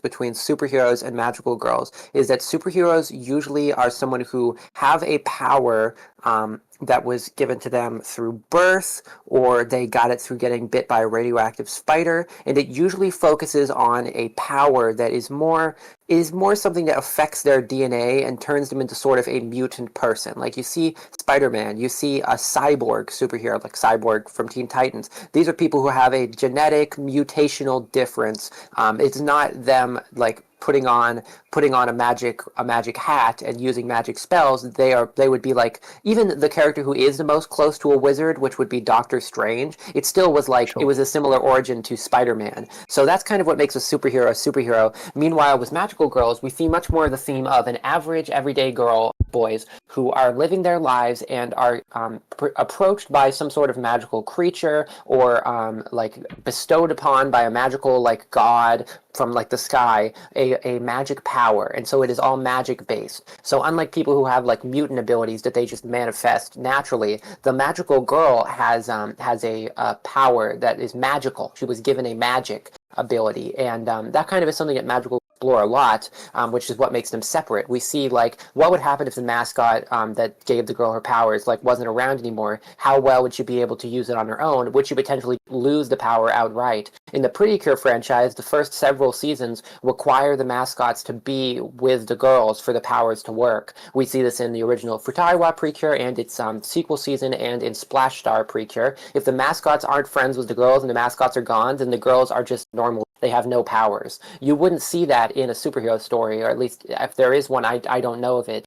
And then magical girls, why they're special to me in comparison to superheroes, is again that element of a connection between a like magical creature and a girl, and this focus on like coming of age with magical friends. Like I find this type of story where it's like a girl bonding with like fictional like fantasy creatures and like coming of age with them to be the most wholesome and like amazing thing seen. Like Pretty Cure is perfect at it. Every season there's a cute mascot, and usually multiple, who like bond with the girl, and that's why she becomes Precure. Like they made a Precure movie which was called All Stars F, and this isn't too big of a spoiler, but they show a bunch of scenes of like why each of the Precures over the years became those, and like all of them are about how much they love their mascots. It's literally just a compilation of protecting mascots from danger. That's how most of these girls became magical girls, and that's what I would say separates the magical girl from the superhero. The superhero is a person who has powers and is kind of not wanting to use them, or it's difficult to handle having them in their life, but they do it anyways because they're been mutated to have this power. So it's kind of like this role, this responsibility was put upon them, and they need to have great power. And with that great responsibility was that power. Meanwhile, the magical girl fights because her friends are magic and she loves magic. Magical girl stories are about loving magic. The only magical girls that aren't about loving magic are the dark ones, which debatably don't even count. Stuff like Magical Girl Sight, which is really more of a death game show than it even is a magical girl show. So yeah, I hope that answers that. Yeah, no, that's definitely like the sort of like the answer. Yeah, that's a good answer. I think in terms of like story exploration and stuff, the idea of like having a power and dealing with that on your own versus having a power and like needing to rely on like a sort of second person, very different like narrative ideas and explorations that are taken through there, that you personally finding the latter more fascinating. Absolutely. Yeah, that's a wonderful way to put it. And I have always been encouraging to see more superhero stories that have magical girl-esque elements. And there have been a few. There was one that was Venom as a magical girl. So like Venom has affected different people over the years. But one of them was a girl. And when she teamed up with Venom, she became a magical girl. That was closer to being an earnest magical girl story. It also had an actual like Japanese artist like working on it. So it definitely felt more manga and anime-esque. And I'd recommend that one to everyone. I forget what it's called, but I think it's like Maho Shoujo Venom or something like that. It's a Marvel comic, and it's like one of the few Marvel comics I really thought was good that I read in modern day, because it just was capturing what I love about magical girls, where it's Venom and this girl, and there's this meaningful bond between them and how they help each other. And it's Yuri. She's in love with her female classmate, so that's cool for anyone who likes that. Oh, is it like just actual Maho Shoujo Venom? I think that's the title. I read it on a piracy website, so I don't remember the title. I kind of just like read it on a piracy. I'm gonna look it up. Magical Girl Venom, and I'll definitely find it. That's interesting. Like It's crap. I'm sorry. Go ahead, talk. I gotta find it. No, because I was imagining it would be like, oh, it has certain themes and character relationships that remind you of Maho Shoujo, but then you were like, oh no, it's called Maho Shoujo, and they're like, what? Really? Yeah, I've got an image right here. Is everyone capable of accessing the chat? Yeah. Yes. So it's a Marvel like comic. Oh well, She that's uses cool. the. Oh, that Yeah, it's looks awesome. cool. Yeah, That's really thick. it's cool. Damn. Someone should make a podcast about that. Oh, I'd absolutely, yeah, I would absolutely like read and review that. That's great. There's so glad I also told you all about that Doctor Octopus manga where he becomes a little girl, right? there's like female Doctor Octopus, but I didn't know there was like an actual like he becomes a girl. Yeah, he changes bodies, I think it is, and so he's just like a schoolgirl. But the schoolgirl is Doctor Octopus, which is trans. I know there's also like a one where like Doctor Octopus specifically puts his mind inside of Peter Parker's body and stuff, so he could be Spider-Man. Oh. I know that was like a story. That's considered like really good. Yeah, no, That's I really don't care cool. about that one. I care about the one where Venom is a Maho Shoujo and where Doctor Octopus is trans. See, this is exactly why I love you all so much, and I'm like so thankful for this podcast. Because at first I was worried I was going too long on my tangent about like how magical girls can influence superhero stories and they could be cool. And then you all totally liked this little tangent I went on. So thank you all. I'm glad to see what I'm getting at. Yeah, it's fine. We are going to go for long enough to the point where no amount of yapping is going to stop us from having the more analytical view on it that I want. So it's totally fine. Yay! So with that summarized, I think the reason Yakuman originally asked me about this while you were away and we were keeping conversation with ourselves was Yakuman wanted to know like what would I say makes a magical girl different than a superhero, and I think these superhero stories they're really cool because what they explore is a bit different. There isn't so much these themes of like a girl gets powers from like a mascot creature and it's about like protecting a fantasy world. Usually with superheroes, it's about someone who gets bestowed with this power and they need to have responsibility with it, and it's a bit of a burden and it's difficult for their surrounding life. I think that Worm has the potential to do that very well. I always thought of Spider-Man as like kind of cool, but didn't think that much about it. But my good friend Krona Gigadonk made me think about Spider-Man in more depth and realize how this kind of story can be cool. And so I'm looking forward to experiencing it through Worm as well. I'm enjoying what I'm reading so far. Yeah, so like how do you think about like the way in which this story explores, as opposed to having like a magical girl and a fairy, it has Taylor and these insects and like the relationship between it. Like because they have like a sort of shared. What I do think is interesting, they have like a sort of shared connection, like in terms of senses and stuff. She can use these bugs to sort of hear and feel out her surroundings, and there is sort of like a connection relationship between them, even if it's not like, she's not talking to bugs. Yeah, and she did compare her powers to having a loaded gun at all times. Yeah, so I have to step out of the room in like 2 minutes because I have to do something with my dog. So I will be gone for like a couple minutes, but I want to share my thoughts quickly to this, and then you all can think of like you can talk about your response to what I said. So basically, I do like that element of it. I did notice it and I did appreciate it. You're right that she has more of a connection to the bugs than just like it's not as if there's just random wild animals that she occasionally mind controls and like there's no more depth to it than that. It is something more comparable to like Aquaman fish.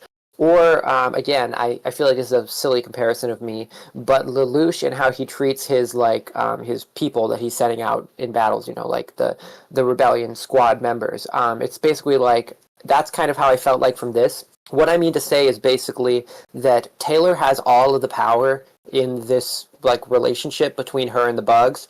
What she says goes. Like if she said bugs go jump off a cliff like lemmings, they would jump off a cliff for her.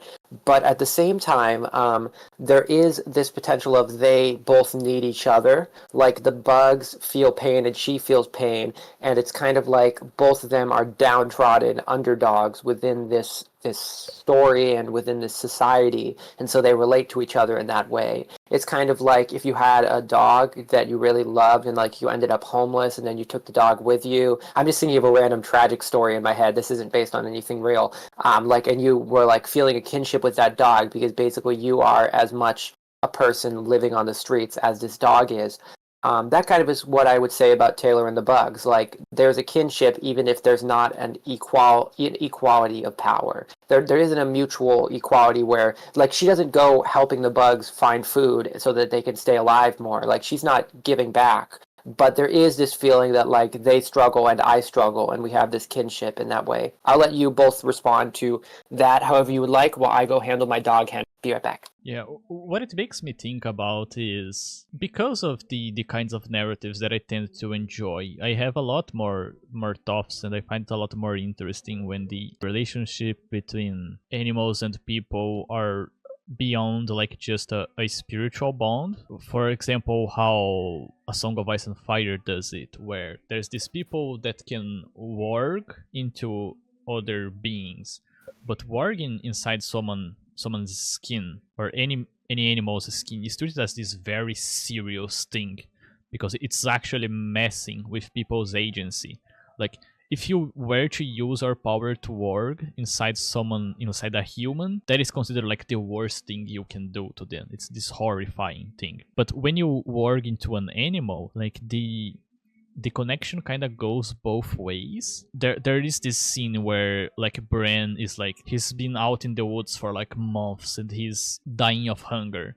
And so what he does to relieve his hunger is he goes inside his wolf and he eats through his wolf. It does nothing to actually sustain his body, but it makes him feel satisfied because he's eating through it. And then there's also the fact that at one point I believe he eats another wolf, so it's kind of cannibalism. So Huh. yeah, or just the idea. No, I think he actually does eat another wolf. He eats a human. Yeah, I think that's what happens. But it is Bran inside the wolf's mind, so he is cannibalizing someone else to feed this other creature that isn't even him. But he can also just let the wolf run off by itself, and it will hunt. So I like when the connection goes both ways and it's bad. Like it leads to. I mean, speaking of Taylor, she has this feeling that it's just information. It's always tugging at the corner of her mind. She can't fully shut it down. She has it shut down like 90% of the time, I think she says. But it used to be that it was always tugging at her memory. It was always tugging at her mind. It's a thing that is like this power is not a blessing. It kind of invades her mind, and in the same way she is invading the bugs. But since it is again like bugs, all these creepy things, she does think about them in that way. Quite simple. Yeah, there isn't a lot of empathy there. Yeah, like if you were to just change the story slightly and like make, instead of controlling bugs, make it like controlling birds or something, like controlling fish, it would like immediately be like a different story and like it wouldn't work as well. They definitely sort of thought about like tying this like bug power into it like thematically. Yeah, and like as we'll see like later on, it's like the way in which Taylor's power is sort of similar how like to everyone else's powers work. There is sort of like there is a constant sense of like besides from Lung, there's a constant sense of like and how some other characters are described like Bakuda, I think that's the right name, like how his powers are described. Like those are completely different. Those like entirely just like these violent things, like different. But like when we get to like Regen and Telltale and stuff, they're also like invasive in how they work. Yeah, Bakuda though is the woman that can make bombs. So I don't know who you are thinking about. That's what I was saying. Like that one, like that's like that one's not invasive. Oh, okay. Wait, no. Well, yeah. Basically, how their power works is, and I did read the Wikipedia description. Is that they sort of teleport and then like, wait, no. No, I think you're thinking of Oni-Lee. Oni-Lee teleports, Oni-Lee Bakuda teleports, creates yes. bombs. Yes, that. Yeah. All right. Damn, I really should have reread these Wikipedia descriptions, but I did not do that. This is brainless behavior from you. You're not being much more with brain right now. Great. I mean, we haven't actually brought this up, but that was the whole brainworm aspect of the podcast. Did you put like a poll, or was it just people commenting? I did not make a poll, no. Okay. I expect people to actually talk about this like way in the future. Oh, I see.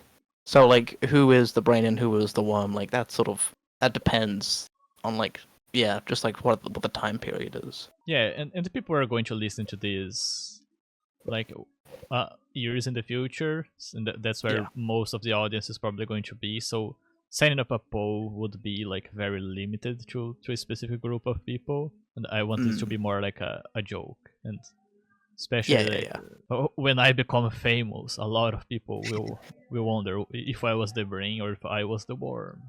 Of course they will. Yeah, the brain and the worm, it depends. It will depend. Are you familiar with Jimmy Neutron? He used to say he's going to have a brain blast, I think. Yeah. It should have been a brain. It should have been a brain worm blast. There's a bunch of worms in there in the visual.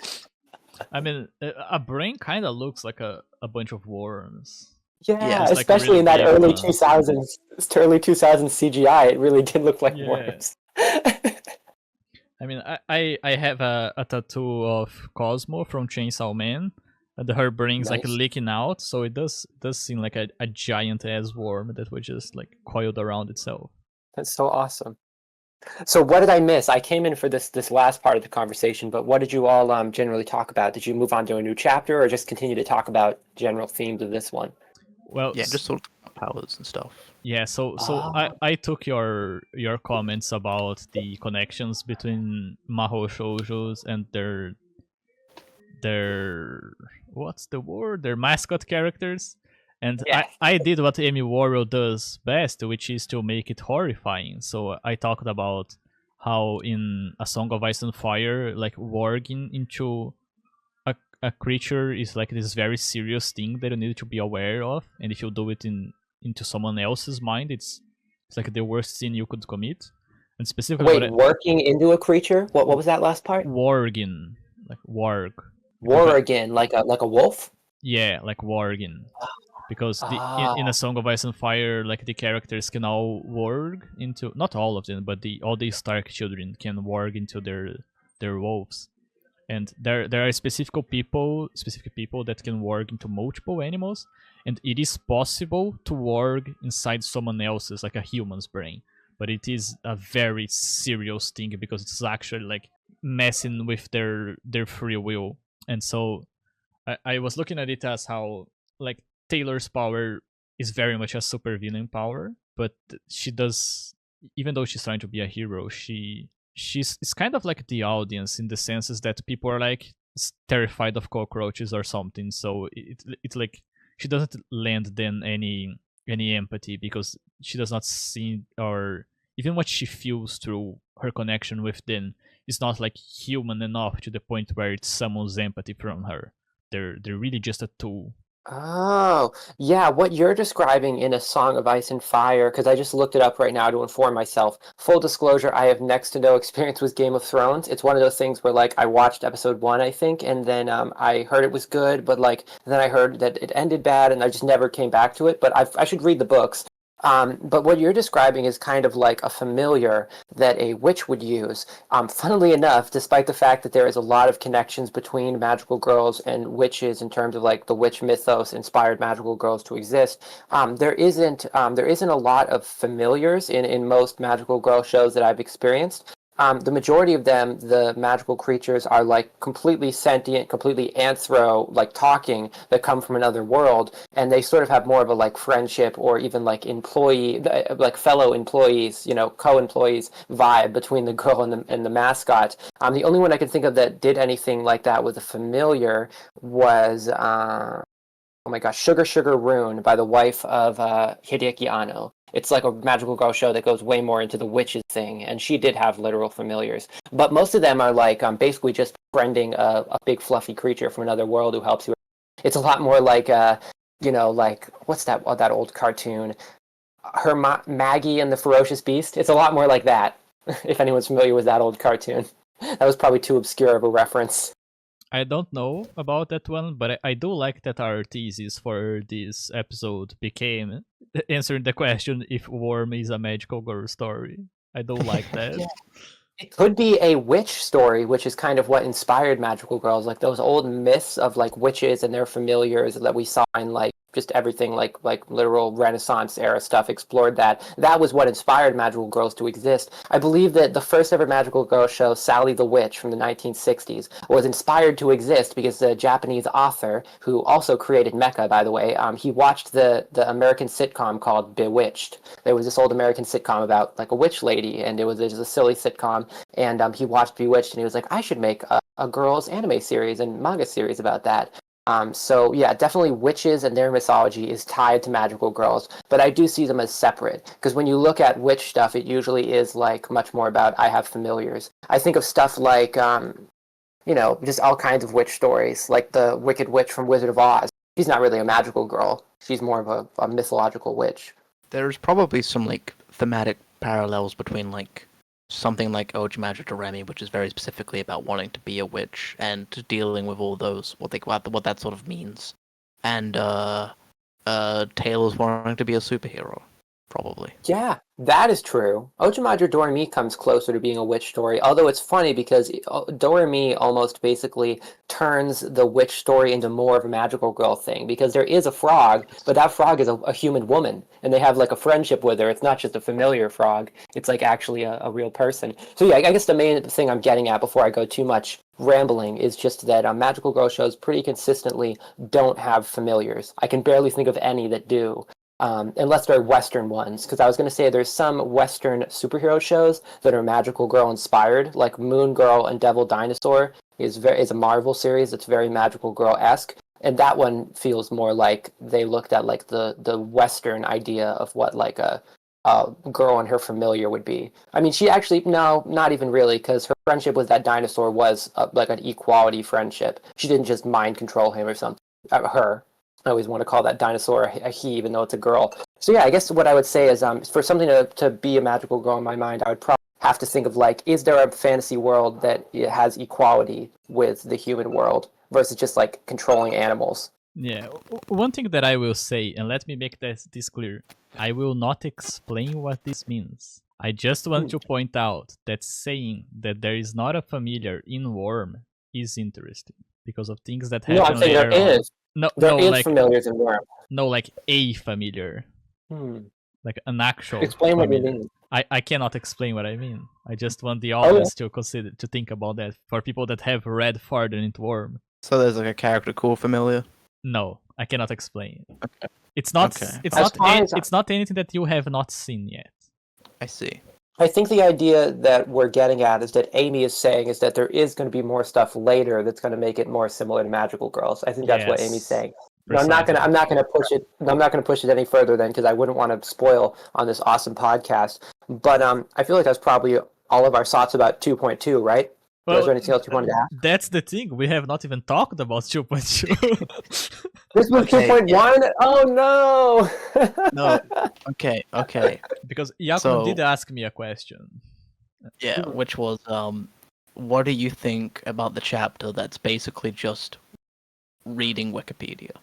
I think it's awesome because it's actually the kind of thing that would happen where it is a reality. This is something that you would do in order to conduct research. It makes this story feel like very much a product of its time because she's basically going to like a Chan board. She's going to an online forum to investigate this. And there's also a Wikipedia, much like there is an actual Wikipedia entry for the story itself, so it's kind of meta in that sense that you could be doing the same. This is the kind of stuff that I like, where it's not like, oh, this would not happen because the distance from the moon would not allow this kind of geographical formation to exist in this part of the planet. It's not something like that. It's something that actually adds to the world building. It adds to the story. Like, I would be doing the same thing. I would do this. Yeah, there is like these like little like there is like an understanding of how like it would work, and there's like little things like the Wikipedia entries like not being completely filled out, and like what's the it's like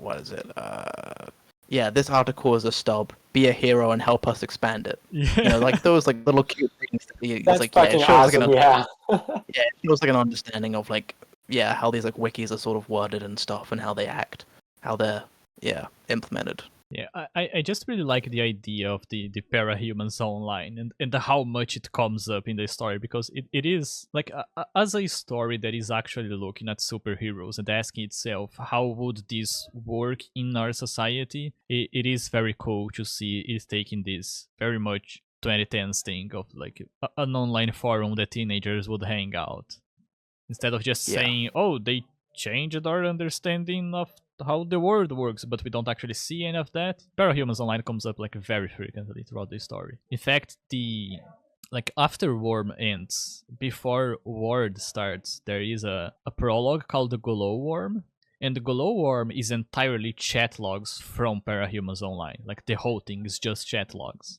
So the author does a lot with that. All right, sounds cool. I like that because it showcases a potential to like him to just kind of fuck around in this universe, which I think is also what Yakuman was hoping for when earlier he said that, like, you know, we were talking about other similar stories that are very open, and we were hoping to see Worm open up as well, as you've hinted that it probably will. It sounds like once we get to that stuff like the Parahumans the Parahumans forum, we're basically just going to see like characters living their life in the world, which is like exactly what we were hoping for. Like, we just want to know about how everyone is in a world where superheroes are doing stuff. And that was kind of like the main thing that sucked about My Hero Academia, because they had so much potential to do that kind of thing, but they didn't. That's an example of wasted potential, sure. But anyway, I feel like now we probably said everything we wanted to say about 2.0. Yeah. One thing that's like was really like kind of sad about My Hero Academia is that it is told to us that like 80% of the world has some kind of ability. And that never comes up. Like, the entire narrative is centered around the UA school. Nothing is happening outside of the world. It feels like everything is not just in Japan, but in this specific school. So I think that My Hero Academia does a really poor job of world building and of selling its world. Like, it really does not fit. It is like kind of ludonarrative dissonance, where what is told to you that is true in this world does not actually fit with the writing. The story just telling you so. Perfectly said. Absolutely, I agree with that. Well, chapter 2.3. This chapter is almost entirely dedicated to showing Taylor being bullied. When she gets to her seat, she sees that juice has been spilled onto it, so she sits a few rows back.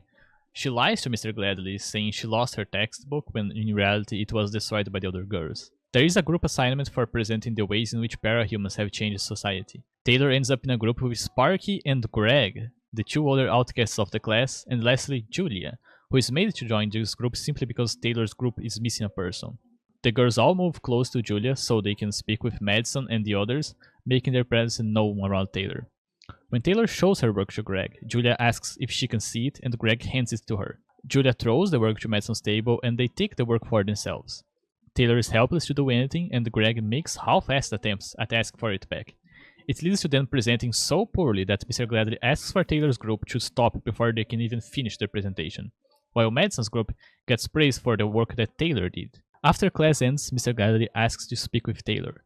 He explains that he is not stupid, that he knows someone speaking on her, and he offers to help her bring it up to the principal. Taylor knows this won't fix anything, that the bullies won't be punished properly, and that even if they get suspended for a few days, it will only lead to them taking revenge on her later. Taylor leaves the room and sees that Emma, Madison, Sophia, and a half a dozen girls were waiting for her. And what I have as... I actually have two... No, I have the same one, I just copied it twice. I have this paragraph. I was steamed and I could hardly focus on the lecture, as my power crackled and tugged at my attention from the periphery of my consciousness, making me acutely aware of every bug within a tenth of a mile. I could tune it out, but the extra concentration that took, coupled with the anger I felt towards Madison and Mr. Gladly, was distracting enough that I could hardly focus on the lecture, which we kind of ended up talking about a little bit. Yes.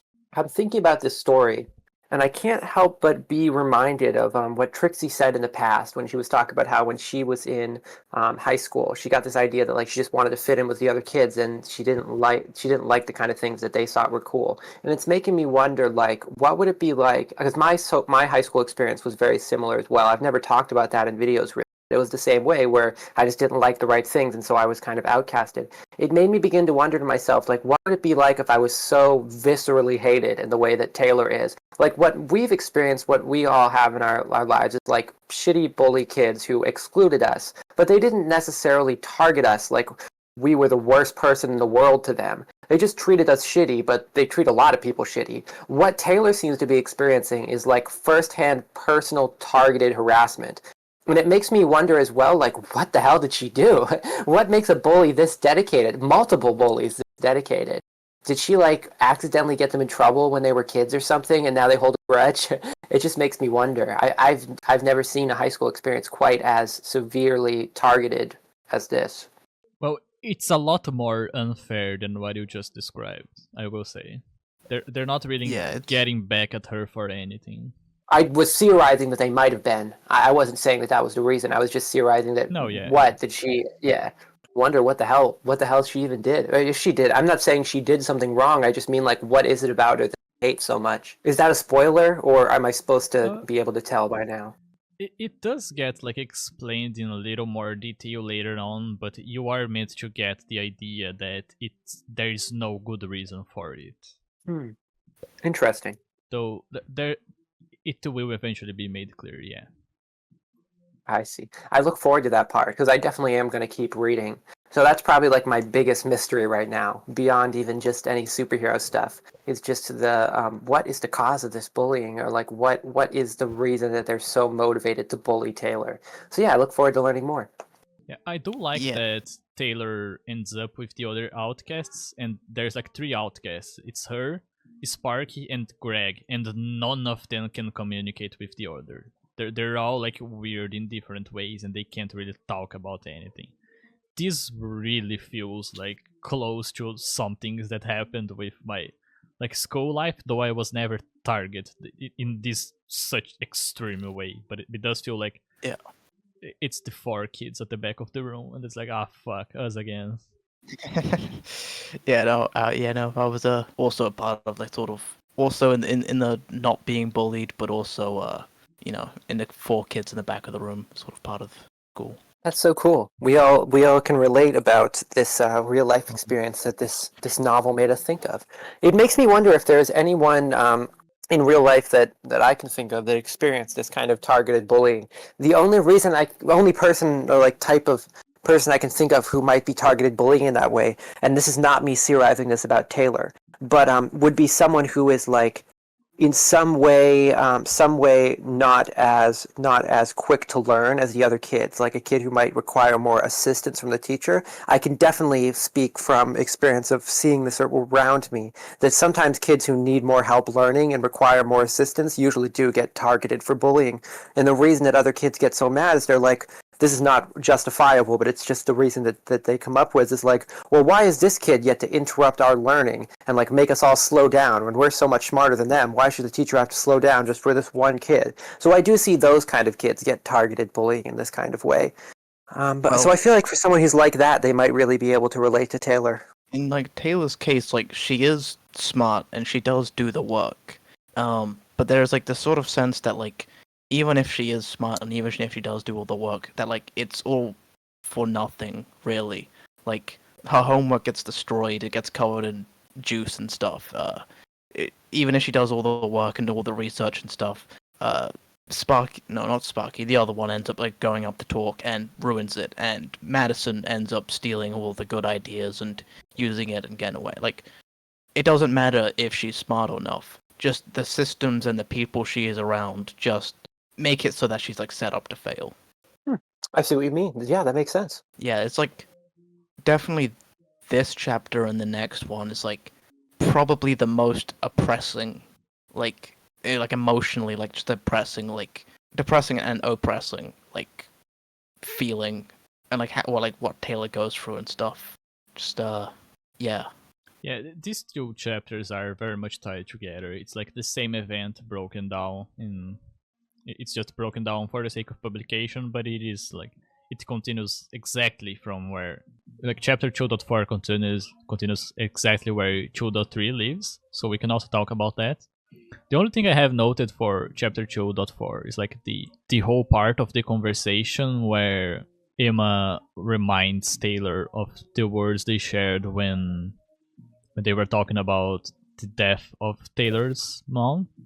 I do have like the whole thing just copy pasted here, but that might be a little much. Yeah, that's in terms of like a sentence that like with like a punch and stuff. That one's kind of like the most like there's the whole theme throughout like chapter 3 and 4 that like Taylor is in part bullied just because it's like the popular thing to do. People want to like stay within like the popular people and to not go against the system at all.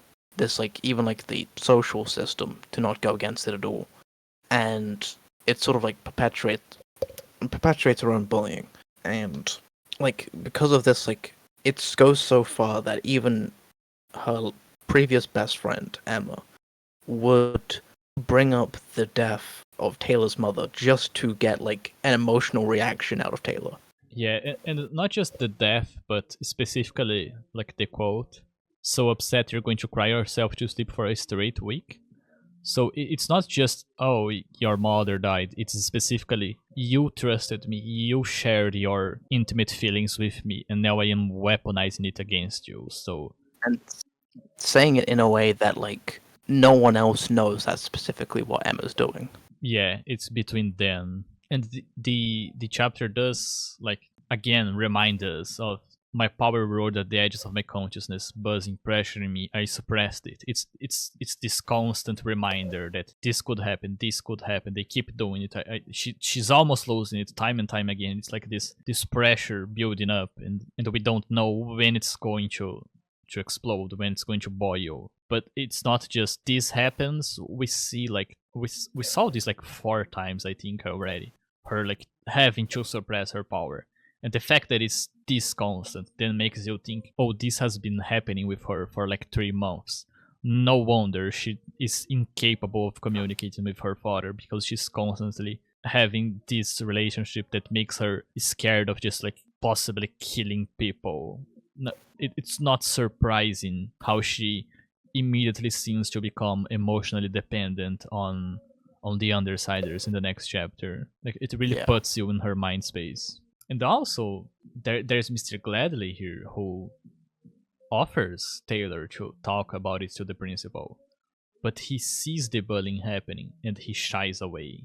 He looks the other way and he just leaves. Which sort of like, because of the way Taylor describes Mr. Gladly as like being a popular kid who then went back into like the being teacher and stuff. It's this sort of like, it's like, yeah, she was like right about it. She's like right about the way that like Mr. Gladly is. Yeah, and she was right about saying that bringing it up would not fix anything, because the structure of Yeah. power is not there to help her.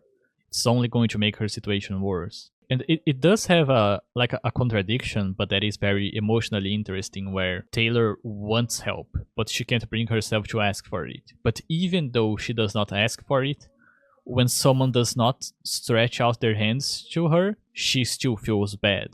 And it's this idea that people that are traumatized, it is common to almost feel as if you deserve it in some way. To not be able to ask for help, but at the same time feel bad for not having the help. And this is what leads it to be self-destructive.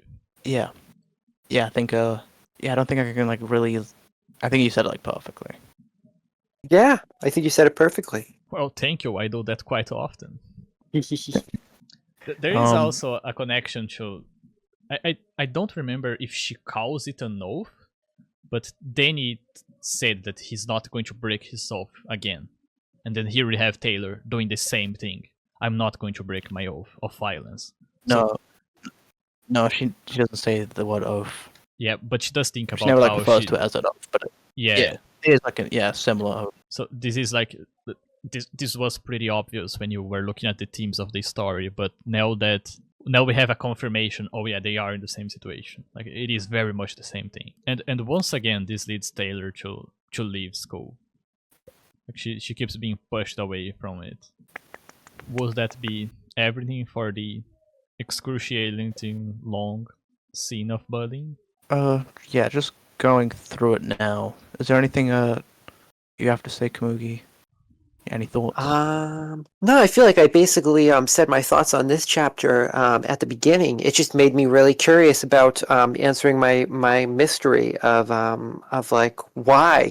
I guess what I'm thinking about is like a lot of kids in school when they're bullying each other, the reason for it is because they want something right away or they want something in the future, and so they're trying to bully others into getting what they want. Like again, to go back to the example of a kid who required special assistance or help to learn better. The reason that kids bully that kid who needs the help is because they want that to not be a thing. They don't want that kid to keep getting special assistance and the class to quote unquote slow down just to focus on what they need. They want all the attention for themselves. They want the class to be the exact way that they envision in their brain. And what's funny is like even if they somehow succeeded and bullied that kid who required special help into just never asking for it again, even if they got that reality, they would just find a brand new thing to complain about next. They'd go bully the lunch lady because she gave me a mean eye when I was grabbing the salad from the salad bar or something. They just find a new thing to be their problem and then bully until it gets solved.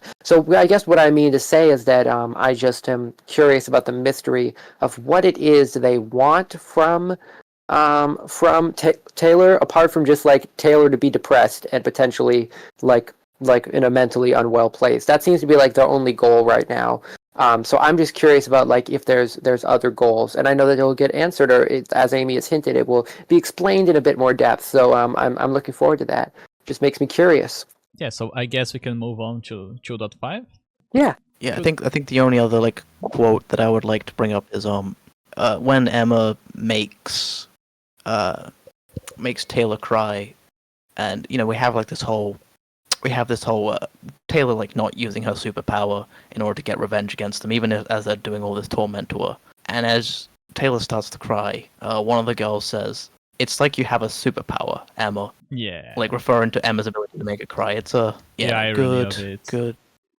good use of irony. Yeah, I found something really interesting actually about this chapter. And I promise I'm not spoiling myself, but I just took a quick peek at the Worm wiki, and I'm not spoiling myself. This isn't a spoiler element, but they compare in this wiki Taylor to a psychological theory known as the spoon theory. I can link it in the chat if anyone is familiar with this, but it's a psychological theory about how much like torment a person could take, like mentally, within each day. Like before they just can't take it anymore. And so what the article was saying about this chapter is that this was the end of Taylor's spoon theory.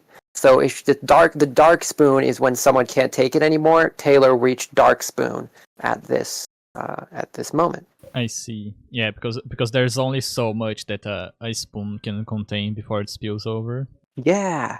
I see. Yeah, no, I was not familiar with this idea. Either.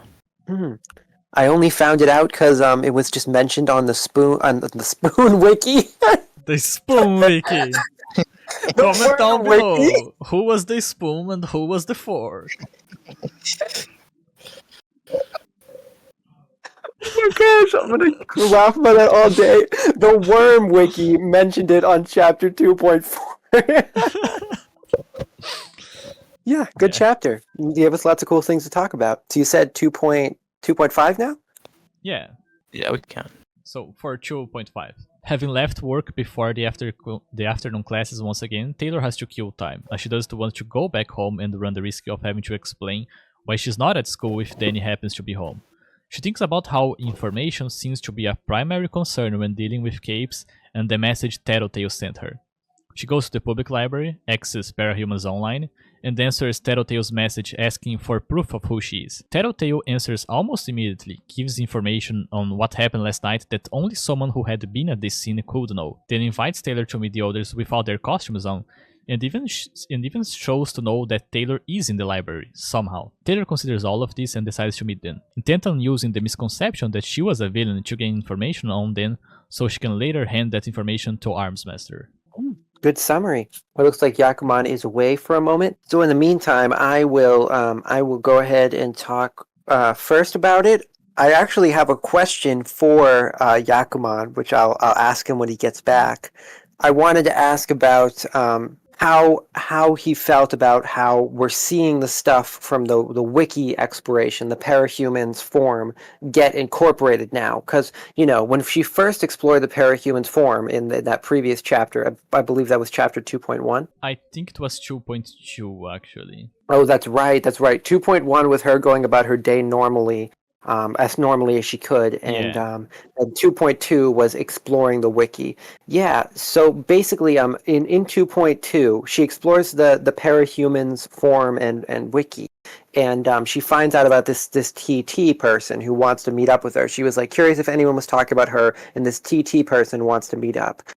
So what I mean to say is that this chapter we see the stuff was TT come to a head. So this is kind of like the Wikipedia or the Parahumans wiki stuff becoming relevant to the story. So I was curious to ask Yakuma, just like my question, how did he feel about that, to see the wiki stuff come full circle in this chapter? So you mean how TT comes back?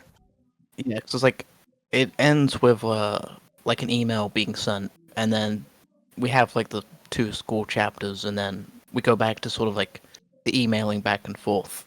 That one 2.2 is wiki, and this one's emailing, or messaging each other. Once again, it's a good exploration of using technology and how I believe it's a public forum that they specifically. It is, I message think, yeah. Yeah. And it's how they have a unique way of specifically talking to one another and discussing, even though it's public. They have sort of codes and stuff, referencing stuff that only one another would know. I think in terms of the wiki aspect, the most interesting thing is to see how it compares to how they know. But I think this is also interesting, discussions through the internet forum. I do like how it's employed, narrative structure-wise. I don't know if there is a name for this, but in writing, if something comes up and then it's immediately dealt with, if that is done too much, it can lead to the story feeling very artificial. It reminds you that this is in fact a fictional story, and as an author, you don't want the audience to see the hand of the author. So there is this common idea that I've never seen described, but I have seen it often enough, where you do A and then you do B, then you go back to A, then you go back to B, and you interspace this. So you have the Parahumans Online, and whoa, is this person Tattletale? And then instead of dealing with that, we have the bullying, and then now we go back to dealing with the Tattletale part. And if you go back to chapter 1 was dealing with Taylor's emotional struggles a little bit. So you have the emotional struggle, you have Parahumans Online. You have the emotional struggle, you have Parahumans Online. And this allows this to feel very organic, instead of this feeling like a narrative where like this would never happen in this way, it just happened to be someone's daily life. Because this story is following Taylor daily. It is like what she's doing every hour. And so this is very necessary to keep the story from feeling boring. Yeah, there's like the two sides is typical in like you see there a lot of like Spider-Man type stories of like separating how they separate the human normal life and how they separate the superhero life, those sort of sides. And how, like, because Spider-Man needs to go off and be Spider-Man, that makes him late for his job or late for school, which then impacts his daily life. Or because he has something to do with his daily life, that means he can't go out and save people, and people possibly lose their lives because he's not being Spider-Man. And like this sort of like relationship between it. And I think this like sort of is not explored in the exact same way. But it does like explore similar ways of structuring, as you said, and yeah. Yeah, though this is like a very short chapter, and it kind of works in tandem with the next ones. So it's hard to have much to say on 2.5 in isolation. No, though it does give some good setup in terms of what Tattletale's powers are and stuff, which we'll see explored later. And also a reminder that Taylor is doing this as a hero. She is infiltrating their group. Yes. Yeah, no, nothing really much to say about 2.5. Same here. Okay, then chapter 2.6. Taylor shows up to the meeting in costume. She meets Gru, Tattletale, and the Regent, who are called Brian, Lisa, and Alec. As thanks for last night and as a way to push Taylor into accepting to join their group, the Undersiders, they give Taylor $2,000 with a promise that they make more than that a month. They explain that Beach is the only one in their group who can really dish out damage, and Taylor's power could be useful for them in the future, especially now that they are expecting a shake-up in the villain territories of the city, with Lung out of the picture for, according to Tattletale, at least 6 months. Speaking of Lung, he's in the hospital, suffering from all the different venoms that Taylor's bugs pumped into him. The venoms either outpaced his healing or the healing stopped working altogether. His cock fell off. Taylor accepts to join the Undersiders. Also, the word worm is in this chapter. First of all, yeah, you're right. This is the first chapter where worm is specifically mentioned. Yeah, which is great. Did they mention the cock actually falling off? Yes. I thought it was just that it wasn't working. No, it's talked about in a roundabout way, but that is what they are saying. It literally fell off. Oh, damn. Youch. Doesn't that kill you? No. Well, you might as well. Well, it might as well depends. Kill you. It depends. But without being too gruesome, it is possible to survive it, and there is a good chance that you can die just out of blood loss. Yeah, that's what I was thinking. Interesting. Though he does heal, so he's stronger than a normal person. Oh, so he can grow it back. Probably not. Like, what is told to us is that Lung has a healing ability, and it's minor. So it seems as if the venom has outpaced the healing, but he is capable of surviving this, while someone else would not. It's also like works by like him. The more he fights, the stronger he gets. The more his powers sort of like expand and grow, and so I guess like his weakness is sort of, even though like Taylor is not like a perfect matchup against him, like these sort of venoms and stuff that can have effect long term even after he's finished fighting is a good way to, fight against him. Yeah, he's like an engine. He starts cold and he has to heat up. Yes. This is sort of where I noticed, because of Arc 1 and like the fight and this and the interlude, there's a lot of violence against penises. There's a lot of of threats against cocks. I have that noted down to bring up like the constant motif of emasculation in this story.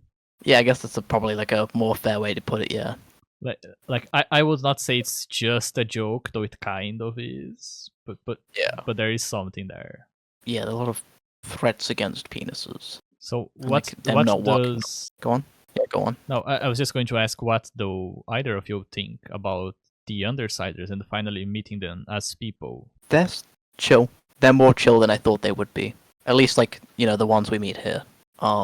Yeah, there's like sort of, because they sort of act more like college friends that are doing this, sort of like, in terms of like when they're not like fighting and stuff, they act more like college friends. There's a sort of a warmth and a comfort, and we can sort of see why like Taylor might want to actually like legitimately join them, as we see, like want to kind of stick around.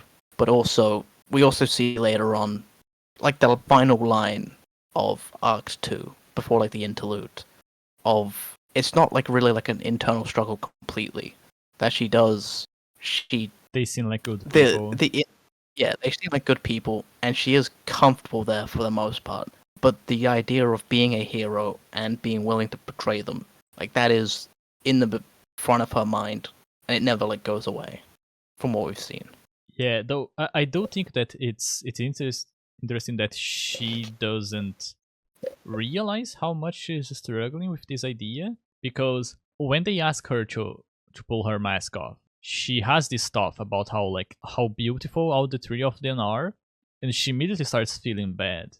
But then it's like, well, if you actually don't like these people, if you see them as villains, if you're joining to get information on them, what does that mean about her reaction? Like, I don't think Taylor realizes that she is chasing human contact here. Yeah, that and that she has been sort of established to sort of like respect and admire like attractiveness generally. Like again, like the one she's like the most insulting towards in terms of like her own internal monologues are her father and bitch Rachel, who are like sort of the least attractive characters. And she was also very much attracted to Arms Master, it seems. Yes. Yeah, like Arms Master, these characters, and even her bullies, like she's not constant. There aren't like it's not like lengthy insulting descriptions. Yeah, there is a feeling of emotional dependency there, where she's immediately putting herself down, and she does think about this a little bit, where it's like, why am I worrying about this? But also the fact that she is worrying about this means that there is more going on with her that she does not fully realize yet. And also, of course, the horror of finding out that she can actually be that dangerous. Like, whatever safety net she could have made for herself, thinking that, oh, it's okay, Lung will just heal through it. It's like, no. That was a good... Yeah, like there's still like a dangerous, chaotic element behind her. What about you, KOMUGI? Do you have any thoughts on the Undersiders as characters? Yeah, they're cool. I actually, I think I like Rachel. I feel hesitant to call her bitch because it feels so wrong of me, even though that's her preferred name. I like Rachel because she actually does remind me quite a bit. This might not be one that anyone is familiar with for understandable reasons. It's like super obscure by modern day standards. But do either of you know about the series by Clamp known as X? I only know about it. I don't know what it's about. Yeah, I've only seen the movie myself, which was pretty kick-ass. But because I only watched a movie of it, I don't remember name. But I remember one of the main girls. Basically, the story is about a war going on between two opposing factions over the fate of the world, and each of them have like psychological, supernatural powers, kind of like ESP, extrasensory perception type of powers. And one of them fights with a dog. But the more accurate way to describe it would kind of be to say that like she and the dog are kind of like equals, and they both fight equally. Like she'll put herself on the line as much as the dog does. And yeah, it just I was reminded of Rachel. I should say Rachel reminded me of this character from X. And I don't know. I like her. I do think it's cool. I think it's cool how the dogs aren't just like literally normal dogs to help make it feel like not as much like just dog fighting. You know, we're not doing like dog fighting. We're not abusing real animals. They're like fantastical like lizard tiger creatures that are only called dogs, but they barely look like that. I think that's cool. Yeah, all of it about her I'm starting to like more as of this chapter. And the rest of the Undersiders I already really liked already. I thought all of them were really cool. So, yeah. Yeah, so once again, this chapter is like the rest of this arc is just dealing with Taylor meeting them. So we might have more to say. I'm just going to read a paragraph and then read the description for chapter 2.7. I should have Sure. actually read this paragraph first because it is about something we just discussed with her anxiety, where she thinks, I felt a stab of regret at not having chosen better clothes to wear than a loose-fitting sweatshirt and jeans that were too big for me. That regret quickly turned to a pang of anxiety. What would they think when they saw the real me? Brian and Alec were good-looking guys in very different ways. Lisa was, on the light scale between plain and pretty, more pretty than not. My own scale of attractiveness, by contrast, put me somewhere on a scale that ranged from nerd to plain. My opinion of where I fit in that scale changed depending on the mood I was in when I was looking in the mirror. They were cool, confident, assured people. I was me. So once again, just this idea that she worries about attractiveness. It is a constant thing in her life because she has been bullied for it, and she does seem to be chasing some. It feels to me as if Taylor believes that in becoming beautiful and physically fit, she will stop being the person that the bullies bully, and so she wants to do that to once again run away from her situation. There is like, I don't know if either of you thought about this when reading, but Taylor kind of jumps to a lot of conclusions. Like, we are only seeing her perspective. She does not actually know these people. She does not know if they might also have been through similar stuff. They might also have issues with their own appearances or with their own bodies. But she connects the attractiveness to like being in control. Yeah, I think it's like not only like attractiveness as like control, but also like because like the idea of a superhero, which I think is sort of where it's gonna go, is like the story's gonna go. The idea of the superhero is like this paragon of like perfection, like not only just like morally and stuff, but like when you think about early superheroes or tokusatsu heroes, Superman, Ultraman and stuff, these were like they're like the perfect human beings. I believe Ultraman was specifically picked by aliens because he's the perfect human being. He was like he's tall, he's attractive, he's athletic, he's intelligent, he's rich, he's like perfect in every way. Actually, it might be Kamen Rider that this happened in. I haven't seen either of them, but I know that like aliens choose the guy who's the most perfect guy and chooses him to don these powers and then to go fight. Again, we can see that in stuff like James Bond is just like the perfect guy. There's like and superheroes, Superman, Batman, and stuff. They're like just perfect in every way, and like that idea, I think in Taylor's mind is like this. That's like what she wants to reach. She wants to be sort of, even though she doesn't like say it outright, she does like she wants to have like this idea that only exists in like it's just like an idea. It's a concept, as we've seen in the interlude, the Danny's interlude. Parahumans, capes are just people, but there was a time when they were sort of like there was a deification of them, and I think superheroes do kind of like represent that, and it is something she is, I think, still heading towards this eternal like bar she's trying to reach, which she can never reach that bar. That bar is impossible for anybody. Nobody has ever reached that bar. That's just like an idea. Yeah, and it's easy to convince yourself that other people have reached that when you are not seeing things through their perspective. Because Yes. like superheroes, these like beings that are, they represent a culture, they represent what's correct with a certain way of thinking, and they are perfect, they are beautiful, they are strong, Yeah. they're good people. Like superheroes are the modern gods, basically. Yes. And in the Danny interlude, we have Sion, which is a guy that's literally golden, and he's flying with a white tunic, like his purity, his perfection. But then Andrew Hawk gets mugged in the head and dies, and it's like, oh fuck, no, I guess they are just human beings. Yeah. Yeah. Specifically when like it. Yeah. Like Superman never at any point sort of. He never really has like a moral dilemma. Like he in like the early stages of the comics and stuff, he never has like a moral dilemma of like, well, I decided to do something. Well, now this has negative consequences for my actions, and like it wasn't like I made a decision that wasn't quite right actually, and I have to like reflect on that. And even when he does have to have like a sort of like a thought of like, oh well, do I save Lois or 100,000 people? He just gets like a new superpower to clone himself, and then saves them both. Yeah, it's just like it's just like an idea. Yeah, I'm really glad you brought that up, because you reminded me of the fact that there is a common phrase. I don't know if the way to describe it is an epitaph or an epitaph, but Epitaph, yes. Epitaph, yeah. The epitaph for Worm is doing the wrong thing for the right reasons.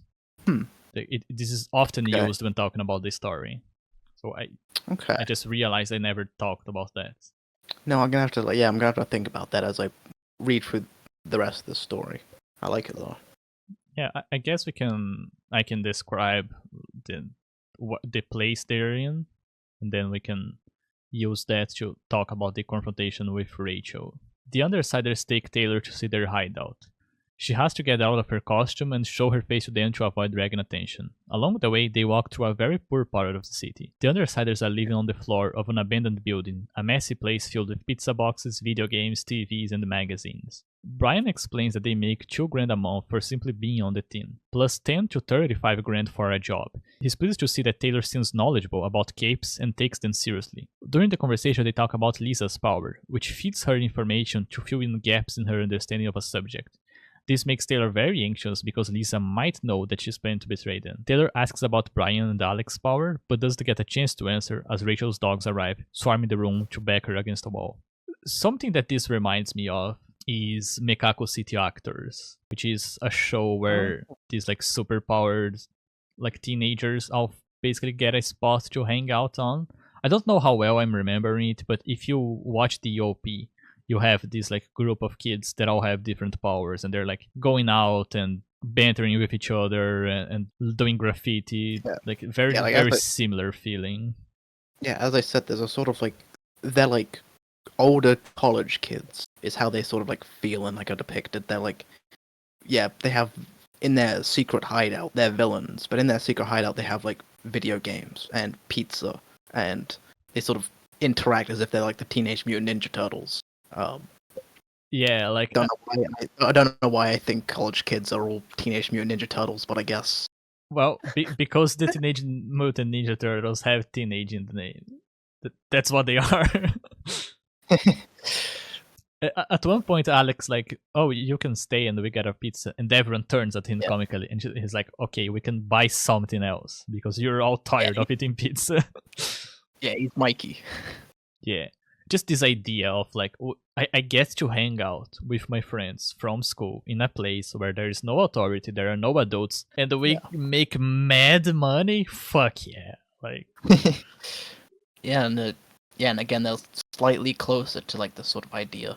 They're attractive and seemingly good people, even if they do bad things. Yeah, I see what you mean. This is where we see like the first of like another like like an invasive power, in that the way Tattletale's power works is like the way it's like able to get like information from you, and even if you don't like want it and stuff, and like that's how Tattletale was able to. She knew that Taylor was messaging her from within a library, and it's just like this like invasion of like information and like personal space that she uses in this power. And we see the others also have, besides from Rachel Bitch, we see them also have these sort of powers, anxiety inducing, which is good. Yeah, have you noticed how like every power has a body or horror element to it? Yeah, I mean, I think only Bitches doesn't, but even then, like, it is like towards these dogs. Oh, it does. Okay. That's the thing, it does. You just don't know about it yet. I see. Because, like, well, what do you think happens with the dogs when they become these like super powered creatures? Have you read Animorphs? Oh, I referenced it earlier because it really is similar. It's very similar. Similarly similarly dark as well. Like basically, the Animorphs protagonist become what Taylor is at the start of this story because just the stress of that like makes them into outcasts. They have kids that like hate them at that school, and like they literally are like not mentally well by the end of Animorphs. Very interesting series for kids. Yeah, prime horror, like kids horror. Absolutely. Hey, war story. With only a little bit of hope. Are you okay? Yeah, are you okay, Yakuman? The poison and venom in me from reading one. I'm gonna be dead by next week. Well, we gotta. Do not cry for me. Do not cry for me. I am already dead. We have to get through like 1.5 million words in a week. Then. All right. Yeah. Then she fights bitch Rachel. Yeah. Rachel's 3 dogs attack Taylor, bringing her down and bleeding her arm. Brian makes Rachel call off the attack with a whistle and punches her in the face, also bringing her down. Hurt and furious, Taylor remembers all the times she kept herself from lashing out at her buddies and loses control. Using her bugs to keep the dogs distracted, she starts kicking Rachel while she is down. And she does it for a while. Brian has to separate them, saying that Rachel triggered this. Deserved this, Triggered at this, Taylor says she's refusing the offer to join and tries to leave, but Brian stops her, first by using his darkness regeneration power, then by convincing her through more pragmatic means. She left her bag with her money and costume back. So there is a nice reversal here where Taylor is just starting to think about how they're like cool college kids. She's like kind of already idealizing their situation, and then it immediately goes dysfunctional. Like she gets attacked, one of them punches the other in the head. Regent is like, oh, you kicked her while she was down. That was kind of cool. Like I didn't think you had that in you. And she goes like, yeah, these are not the people I was making up then in my mind to be. Yeah, there's like until now we haven't really seen Taylor fight necessarily. We've seen her like use her bug powers and stuff. And we've seen like some amount of physicality, but we haven't seen her like deliver a kick to another person's head. Which was like, it was like quite surprising, and I would like to know how much martial arts experience does Taylor like be explained to have. At this point, I'm pretty sure none. I would assume none as well, because she didn't do anything that like specifically would stop Rachel, like in a way, you know, that would make sense. Like if you know martial arts, you know to like grab someone, put their arm behind their back, that kind of stuff. Rachel wasn't necessarily Taylor wasn't necessarily stopping Rachel in like a formal martial arts way, but she was very violent. I agree with you there, Yakuman. I think that was just adrenaline. It was like a kick to the ear, I believe. Yeah. Which is like she rips apart Rachel's ear. Yeah. I don't know. I think I can still sort of believe it. I think it still works. We also see, which I think you went like past, is what's the other guy's name? The guy with the dark powers. Brian. Brian. Yeah. We see yet again another like body horror, like invasive power of like his, because he stops her using his power, which is like this like darkness that like on the wiki it says that it's like darkness generation. He can generate dark, but like that's not correct, and he makes it so it's specifically not correct. And how his like actual powers work is like sensory deprivation is like one of the things it can do. And yeah, it's like once again another invasive anxiety inducing thing that it makes sense why like Taylor just sort of like decides, similarly to how she just sort of walks out of school, is just gonna walk away from this. Yeah, and she gets pretty mad at him for like using his power that way. She's like, use your power against me, and I'm not doing anything. I was justified in what I just did. He also says that like he has a bit of a hard time controlling it, because to him he can see through it. To him it's like just normal. So I have noticed that we are talking a lot more than Komugi. Komugi, do you have anything to say? No, it's okay. It's like what I said at the beginning of the podcast, that I'm really trying to find a balance where I don't accidentally interrupt people, because I really can like just start talking and I'll be like, this and this and this and this, and where that happened, and I was thinking that I maybe don't like that so much, but then this part happened, and I decided I did like it. Like I can just go all day, so I'm trying to like learn to control myself because I'm very excited that I'm making so many projects with all my friends, and I'm excited to do more and more, and so I want to like these etiquettes and these skills. I was recently on a podcast with Ellen, well, actually on the live stream with Ellen, or I'm sorry, it was my boyfriend Tierney who was, and I learned about being way more quiet, and like through being Tierney, I was way better at not like interrupting. I never interrupted Ellen once, which was like, I'm so happy about that because Ellen is such a sweet being. I would feel so bad if I talked over her on her own show, so I was so glad it went well.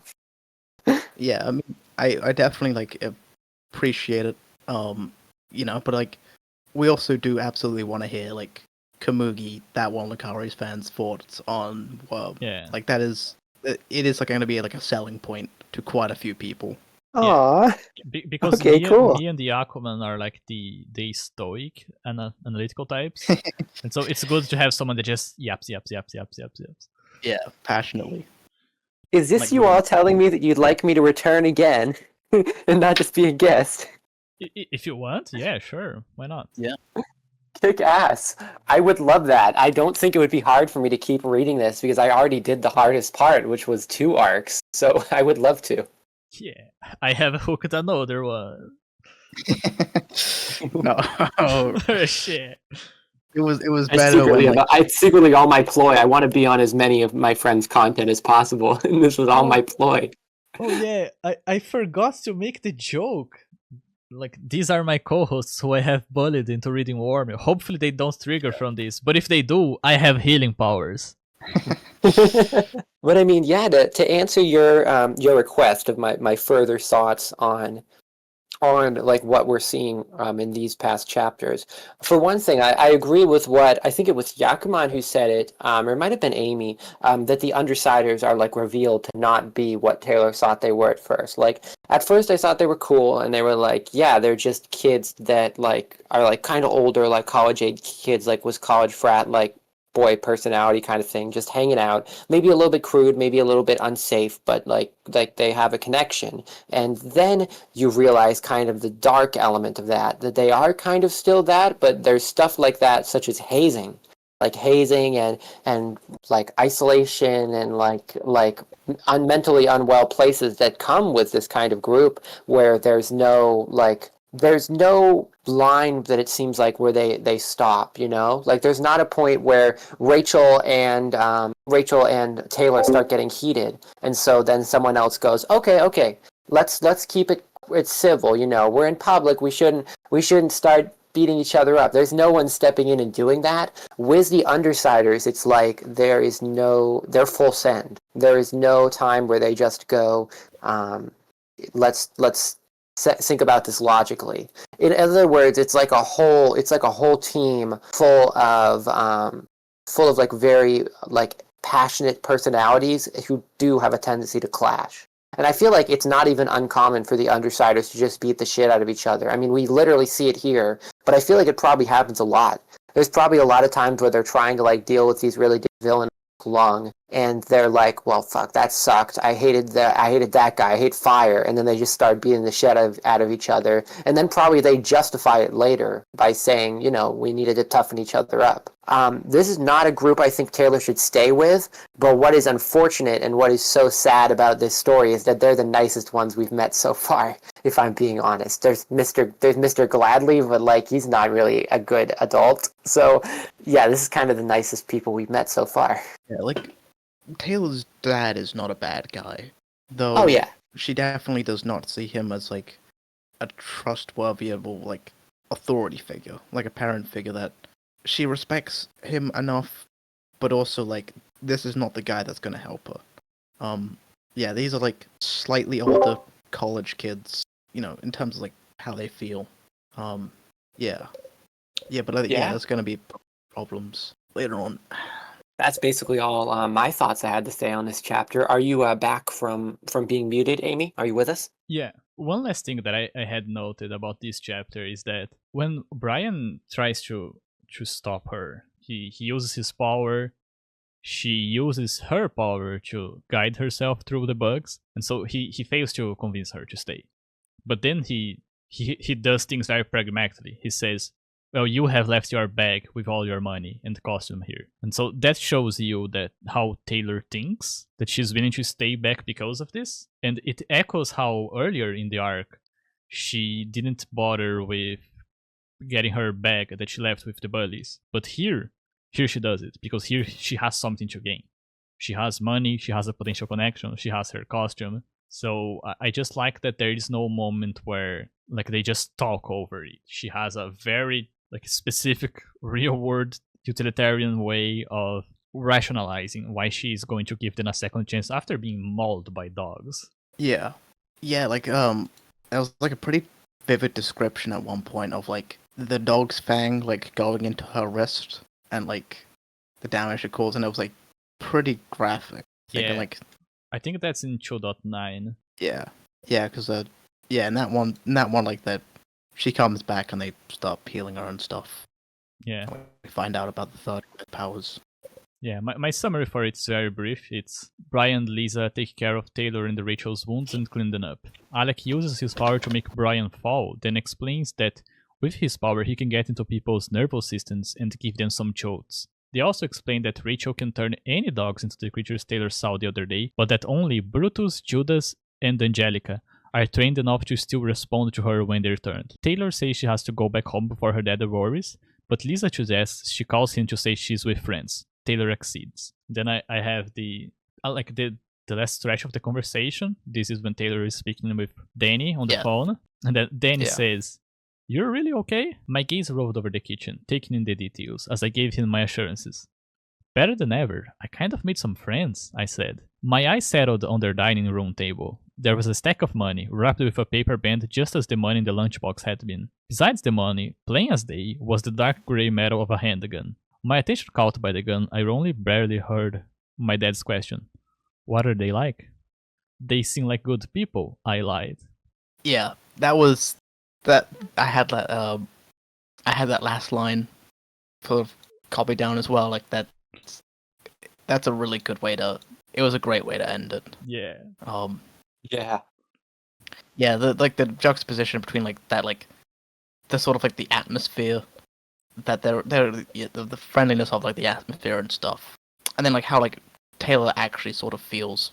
Yeah, no, it's good.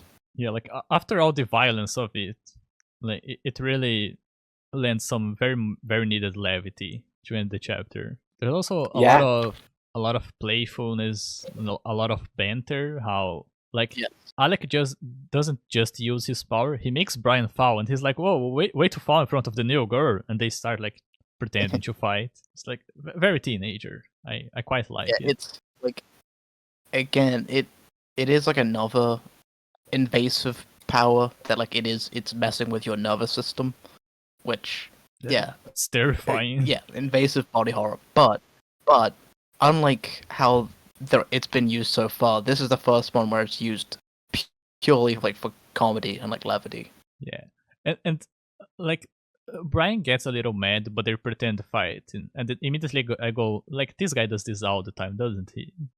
Like he's used to this already. This is also when Alex says like, "Oh, I didn't think you had it in you to start like kicking Rachel while she was down," but he's like complimenting her. It's like, "Oh, you went up in my respect, I guess." Yeah, they are quite the colorful crew, though not in a way you would expect. Yeah. So we're rounding off like Arc 2 before we get to the interlude. Any like finishing thoughts, Komugi? Yeah, definitely. I agree with what you said about the strength of the Undersiders as characters and how it like really opened the story up for me. That kind of is what I built my entire theme of this podcast, like my place in this podcast around is like saying, well, I hope the story opens up. I don't want it to just be like just about Taylor mixing the everyday life with the superhero. That wouldn't have been bad or anything, but that would have made it feel more like something that I'd experienced before. But this thankfully did open it up.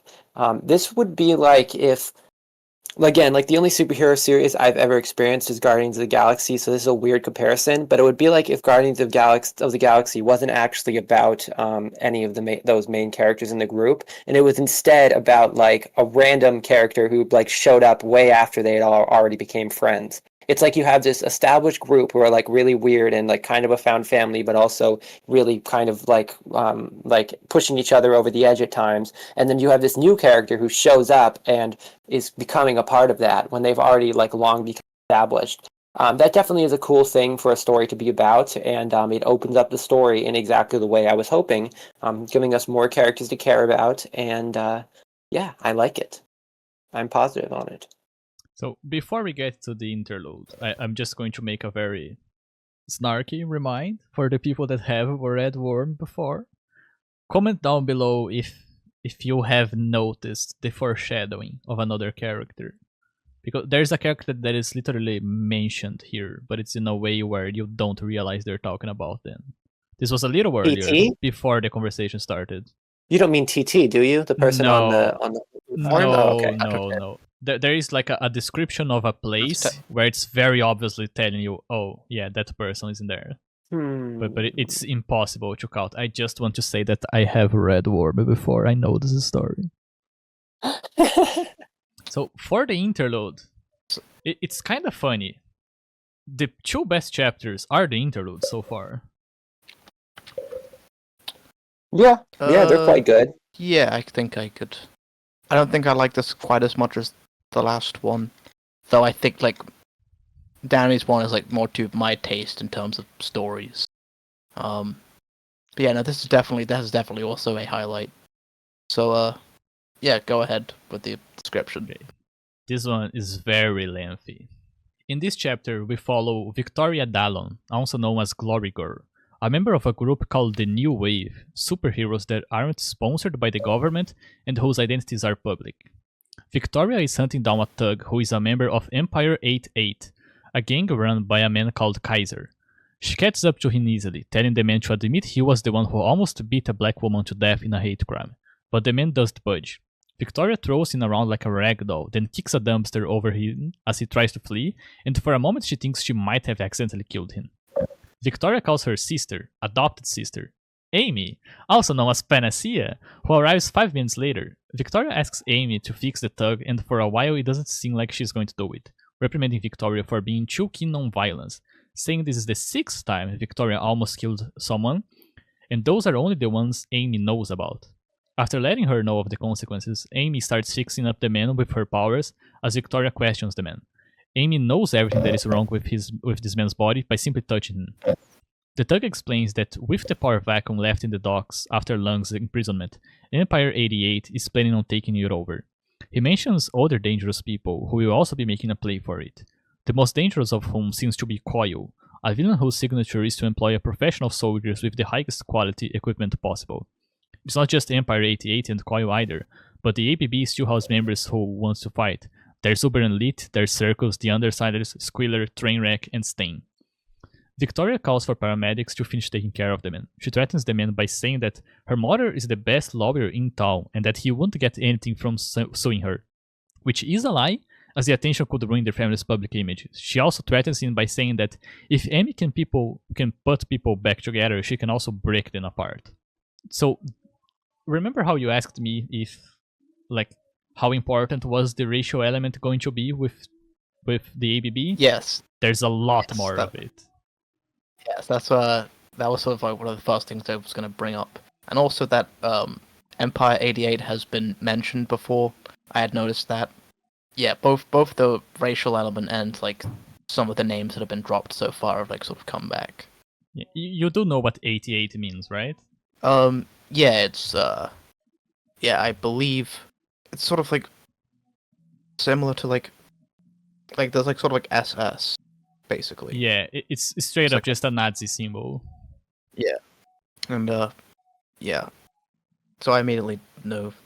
Yeah, going back to the start of the chapter, so we can go through this like chronologically, because there is a lot of world building done here. There are these comments about like the description of Victoria's like costume, and it's a lot more like an actual superhero cape. She looks like a a generic like girl superhero with like gold Like a and Supergirl. white and like Supergirl, and she has a skirt. But Yeah. there's these comments about how the wind messes with her hair. There is this comment about when she lunges and she jumps down. It says that she has been practicing it for weeks. So it's again like, oh, this is acting. She is a performer. She has to present herself like this because she works as a superhero. This is the first time we get the perspective of someone whose work is a superhero.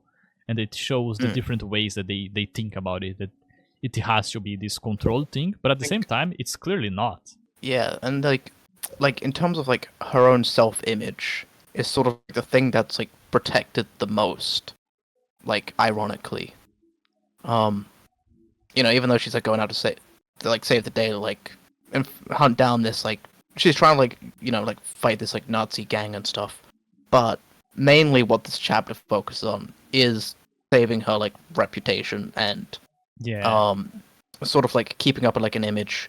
One of the first lines in the first paragraph, one of the first concerns is about like bugs splattering against her face, but like how like sort of like it immediately deals with like, well, if you were to actually be flying, you'd be hitting bugs constantly, but how her power makes it so she doesn't have to do that. That's the first thing that's kind of like established.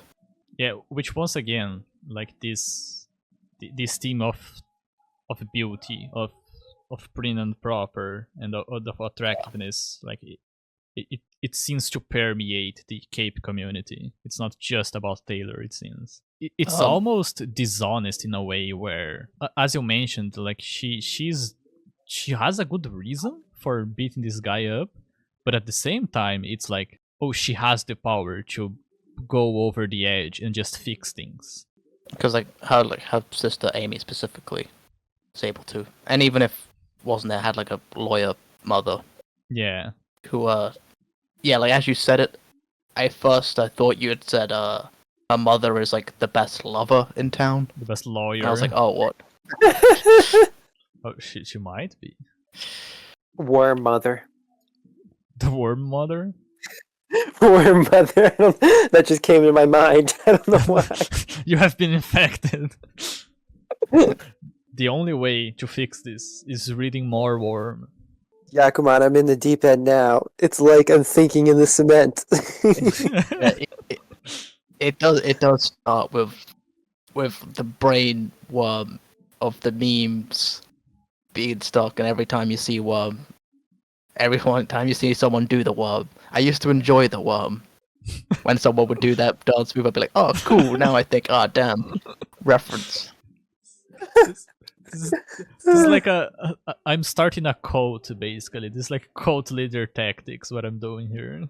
Like I reel you in with the drugs, with the happiness, with the memes, and then you have to talk with me at length about the moral consequences of vigilantes and superpowers. Because I do think there's a very fascinating like back and forth here with just this idea that this guy is a Nazi. We should probably be beating him up. But should it be a superpowered girl doing it? No. But at the same time, if she has to do it, then that means that the law is failing to do it. Okay, but is this the way to fix this? Does acting this way actually solve the problem? As I have said in part 1, in episode 1, if Batman keeps beating up the thugs and there's still crime in Gotham City, then that means his tactics is not working. Well, his tactics did work, but like by a different way at first. Because like the way Batman works is like around like after like year 1, it's more like him being sort of like a urban legend where he could be a human being, but if you're going out at night to commit some crimes, Batman is most likely lurking in the shadows, and you don't know that he's not. That's fair. And so it sort of like deters people from like actually going out and doing it, because you're just gonna get, if you go out and mug someone, you could just get all of your ribs broken, and it did stop crime for a while. But then eventually, Yeah. like the idea of like Batman as just like a human being in a costume, like sort of became known, and it sort of stopped working. Yeah, that's true because a lot of it relied on fear, and when Batman is more human, he's harder to fear, or it's easier to Yeah. not fear him as much. That's a good Yeah. point. You can only do so much, as opposed to like, wait, maybe this guy actually is like a supernatural bat demon. And there are quite a lot of characters like these, like Rorschach and Punisher as well, like railing against the injustice of the world and then taking it upon yourself to fix it, but then seeing Yeah. that actually does not work. It's almost as if crime was a societal issue. Right, Batman? Yes. Not saying we Thanks, should. Thanks, Batman. Thank you. It took me a while to notice what you were doing. He couldn't do like a consistent impression, so I just had to say one word. Yeah. Not that I'm saying that we should not beat this guy up. I'm just saying that the story is bringing up this theme of, well, like they can kind of be superpowered police, and that's a little scary. Yeah. Also, the fact that like Victoria has done this at least 6 times. Was she justified in all of those? We don't know. No. And then the immediate, like, very concerning idea of Amy's power, that which once again, like, in fact, the most straightforward body horror. She can just change our body. Like, Victoria it's says not this like- herself. She's like, Amy's power is a lot scarier than mine, and I'm the one punching guys. Yeah, it's not that like it's just healing powers as you're first led to believe. It's like it's complete like body morph. She's choosing to heal you, but that's Yeah. not at all what it's actually is. Yeah, and she even says that, like, her power allows her to work on brains, but she refuses to because that's too much. That's going Yeah. too far.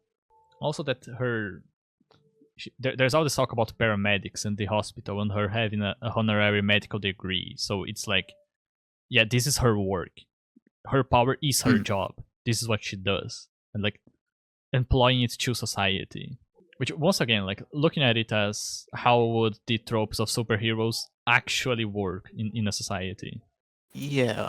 Sorry, I'm just sort of stuck thinking about this one thing. Hmm.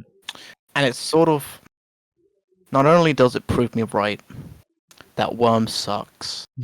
Not only does it prove me right, it also shows that I am the brain, and I will always be the brain.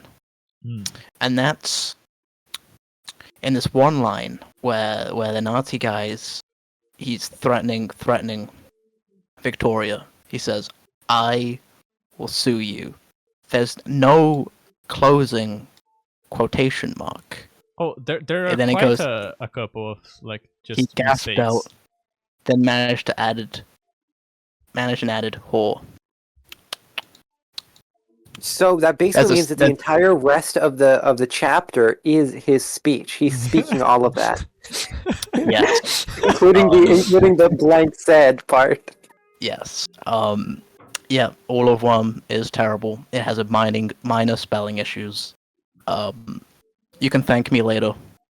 No, it's also worse because when you have something under double quotations and you are going to quote something inside that, it has to be single quotations, or the other way around if you're writing in, like, UK English. Well, at least that's how I've seen it in books published in the United Kingdom.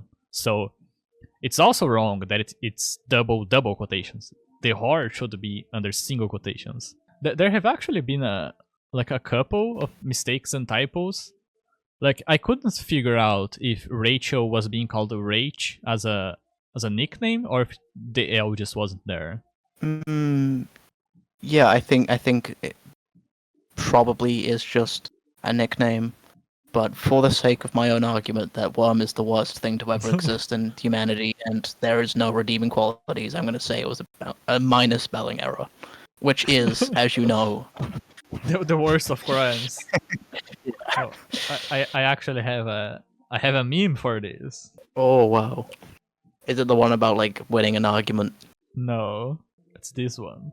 Oh, cool.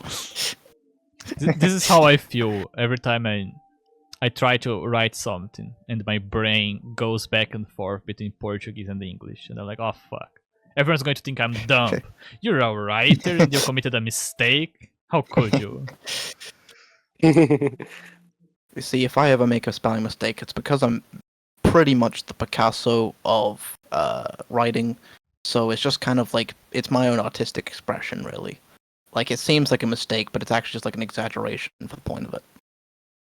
Didn't Cormac McCarthy kind of do that? He just started messing Yes. with. Actually, he did. Yes, he like very specifically like didn't have like proper like sentence structures and stuff. For, like stuff like the road, it's like very like flat and like just constant like full stops and stuff. Well, if he can do it, I can do too. Oh yeah, yeah. I could absolutely write the Blood Meridian. Absolutely. Well, I just haven't done it yet. Yeah, I have not read it, but the only reason why I haven't done it is because someone else already did. If he hadn't, I could do it. Yeah, yeah. Oh, warming this back to Worm. Yeah. Yeah, I do enjoy the fact that like Taylor just went out to without a plan just to attack someone and attacking Lung and then him being arrested. It was like a victorious thing. There was a comment about how she wanted to say that she did it because she played a part in it. She was the most important one in doing it. But now we have this like threat that like this is going to have consequences. That now this is other people wanted Lung out of the way, and now that Taylor took Lung out of the picture, there's going to be like war between the villains of the city. It's like, well, once again, what you have done is fantastic, but you need to consider the consequences. Fantastic, I thought. Just as the word, or the other way around. You get what I'm saying. Yeah, yeah. I think that also is like a plot point in some Batman related thing. I don't remember. Yeah, like the idea that there's like because there's like a bigger fish, like the biggest fish in the pond. If you like get rid of him, all these other little guys will start trying to take his place, and it's going to cause chaos. I think that's in the show Gotham, actually. But also, I don't think Gotham is like the first time to do that very specific story. I think that is just something that happened. You have a lot of knowledge of different types of media, Yakuman, that I don't know anything about. It's really interesting. I haven't seen these shows.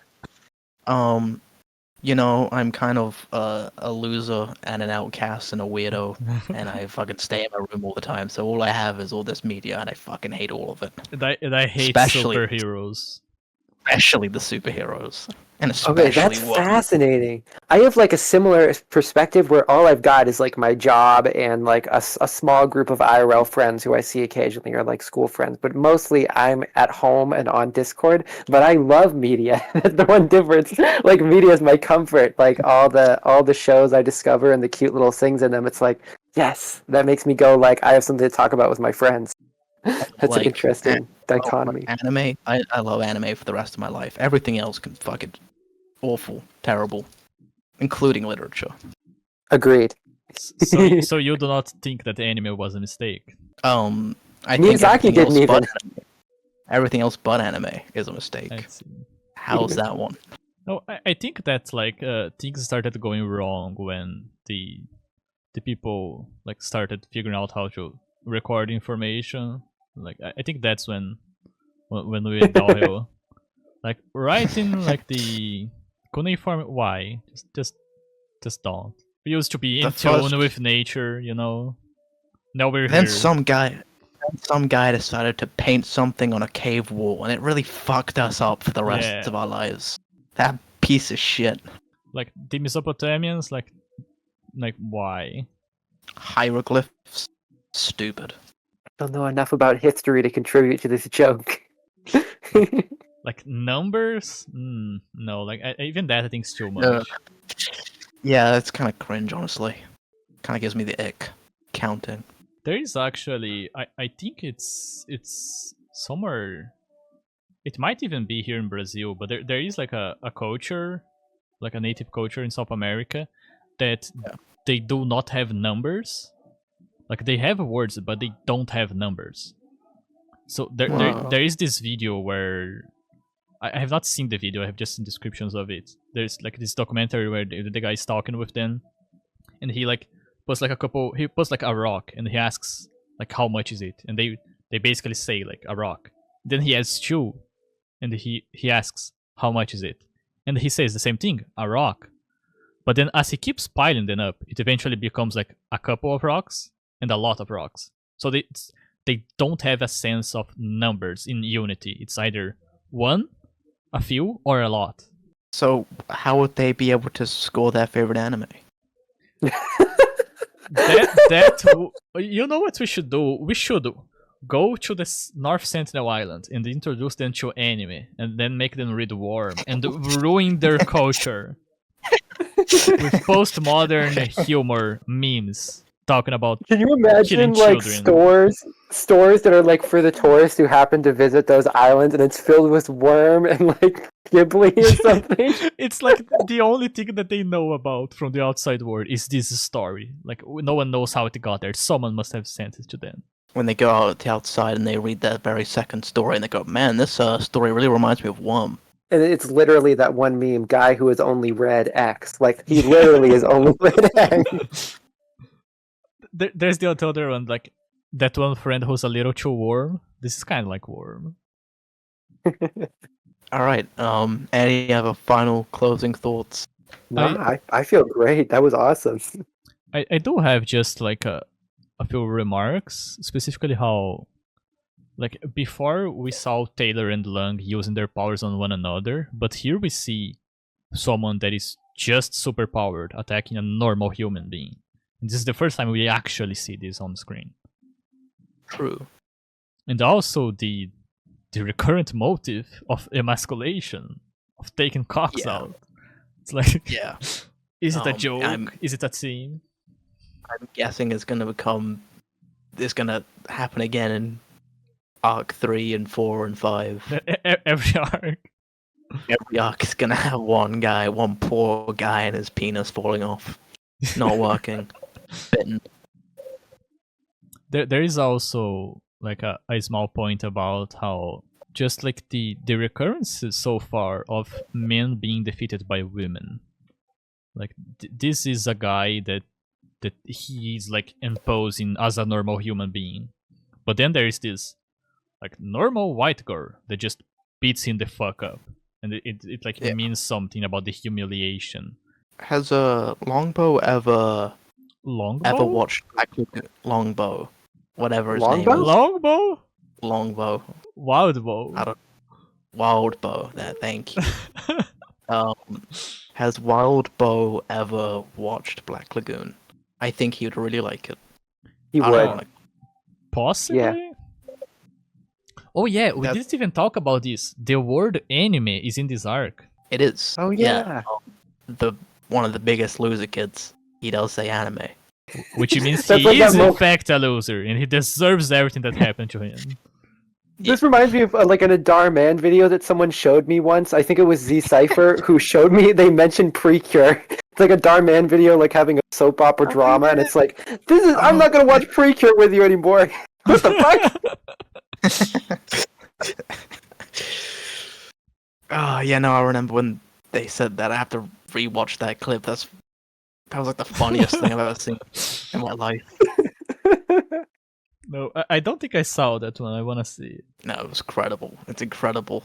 I think it's on YouTube, so I'll message it to you, Amy. I absolutely can find it. Yeah, please. Has Wildbow ever watched any Darman? I think he'd really like it. They deal with like similar themes. I don't know actually. Yeah. Same like bullying in high school. I think Worm has really given me a lot of Darman vibes, I think. It's just as good.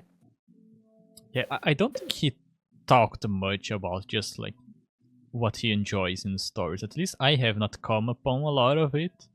Like Wildbow does not have a lot of internet presence for how much internet presence his stories get. Specifically Worm, more so than all the others. It's actually kind of weird that like, as far as I understand, no one really gets how Worm became popular, because you can't find this guy anywhere. Like it was just the story spreading by itself. I mean, that's the ideal. The ideal is that you just sort of put this work of art out there, and then eventually people just give you money. as opposed to doing a whole marketing thing. Yeah, maybe because I'm from like a newer generation and I grew up learning about like marketing through YouTubers.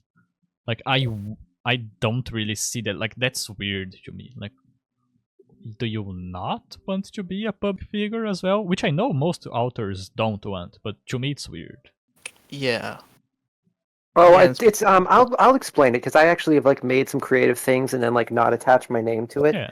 Sometimes when you make a work of art or a story or a cartoon or a comic, you're so attached to what's being communicated in that story, like the themes or like a particular moment that happens or like a certain type of character or multiple characters that you're writing, that you don't even really want it to be brought down by being like the thing that you're known for. Like, for example, just imagine like a hypothetical situation where Rebecca Sugar, the creator of Steven Universe, was like good enough at making original IPs that she made like a bunch of comics, but she didn't want them to just be known as another thing by the creator of Steven Universe. That reality is our reality. She's made like 5 different comics and they're really good. One of them's about a anthro dog and a spaceman, and like they're on the internet, but she didn't put her name on them. The only reason we even know they're her, people like digged, searched the similar Oh. art styles and stuff, but it was published anonymously. Yeah. I see. Yeah. Yeah.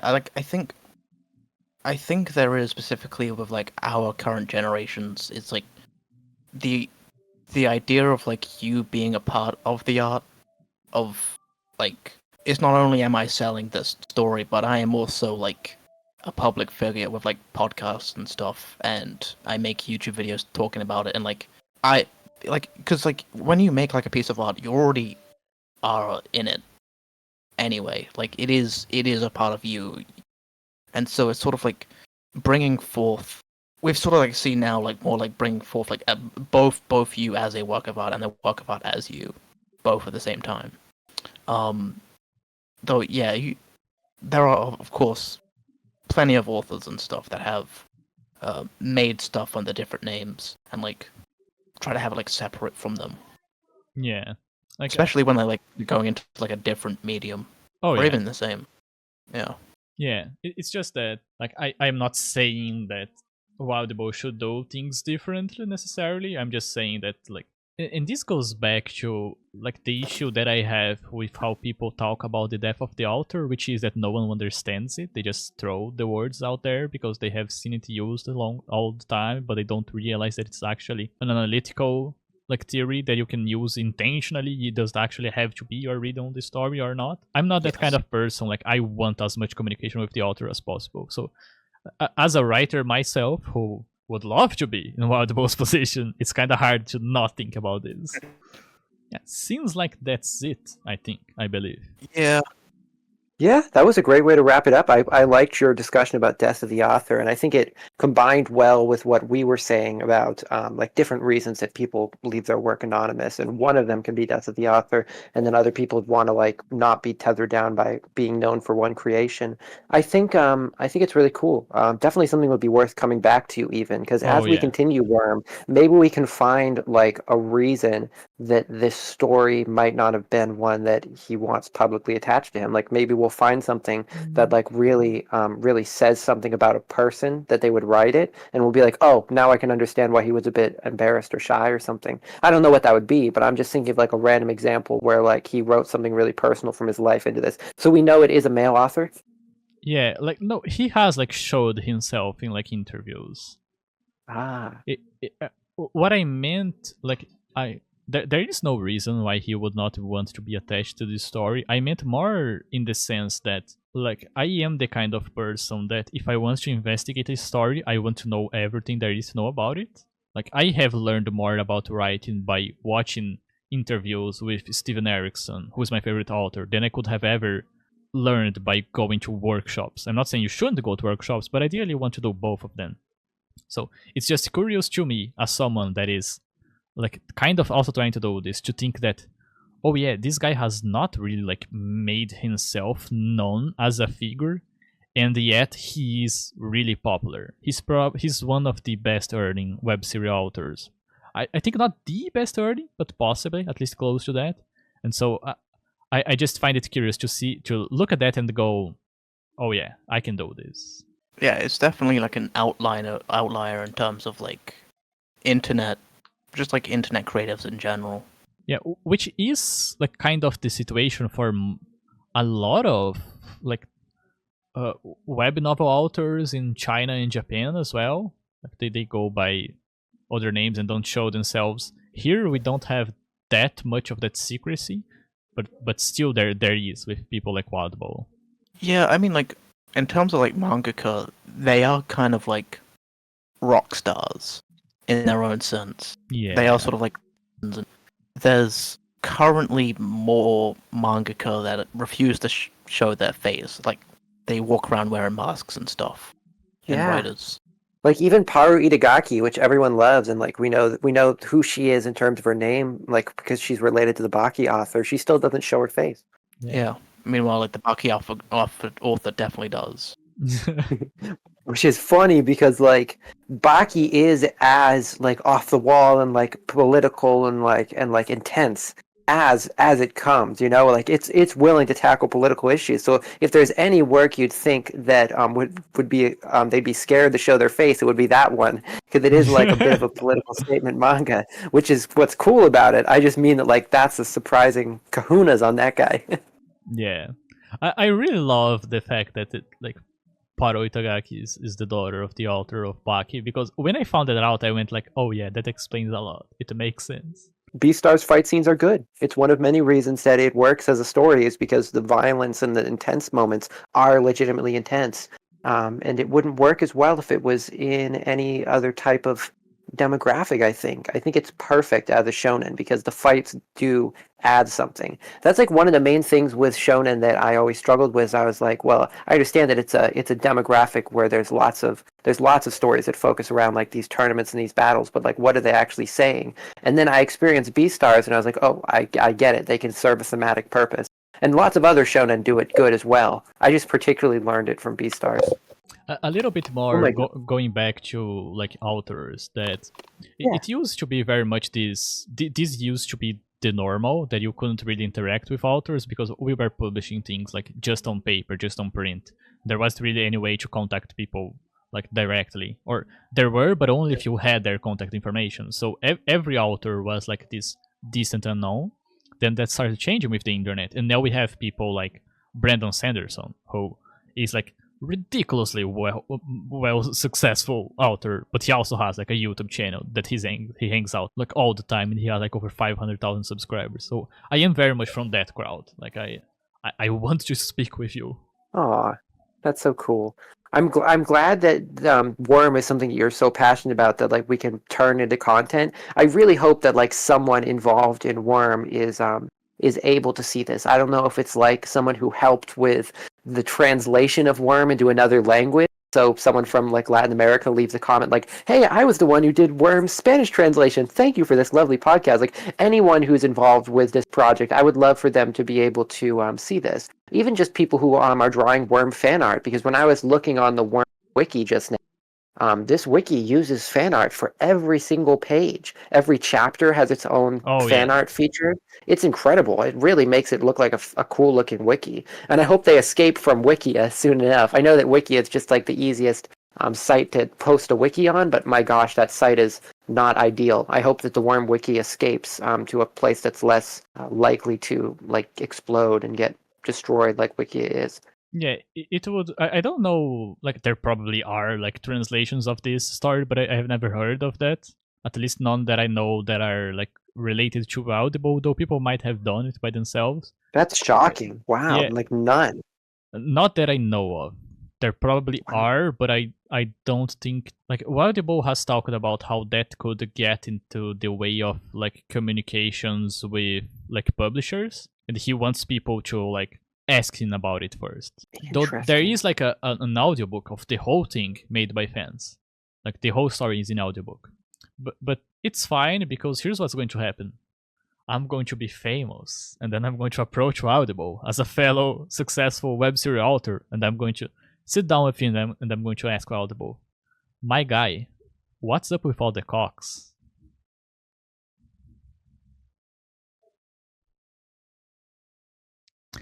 This has been Brainwar. Yeah, great podcast. Thanks for having me. Is Yakuman dead? Did my cock joke, was it too much? It's been a while since Yakuman was muted. I was kind of like throwing stones out on the lake to see if like I could summon Oh my gosh, Yakuman's Yeah. back. So I'm guessing you're just kind of yapping for me to return. Yes, we didn't want to end the podcast without giving you a word to Yeah. say goodbye as well. And I made Yeah, jokes, bad jokes. Okay. Alright. Brainworm. Comment Tune down in next below. Yeah.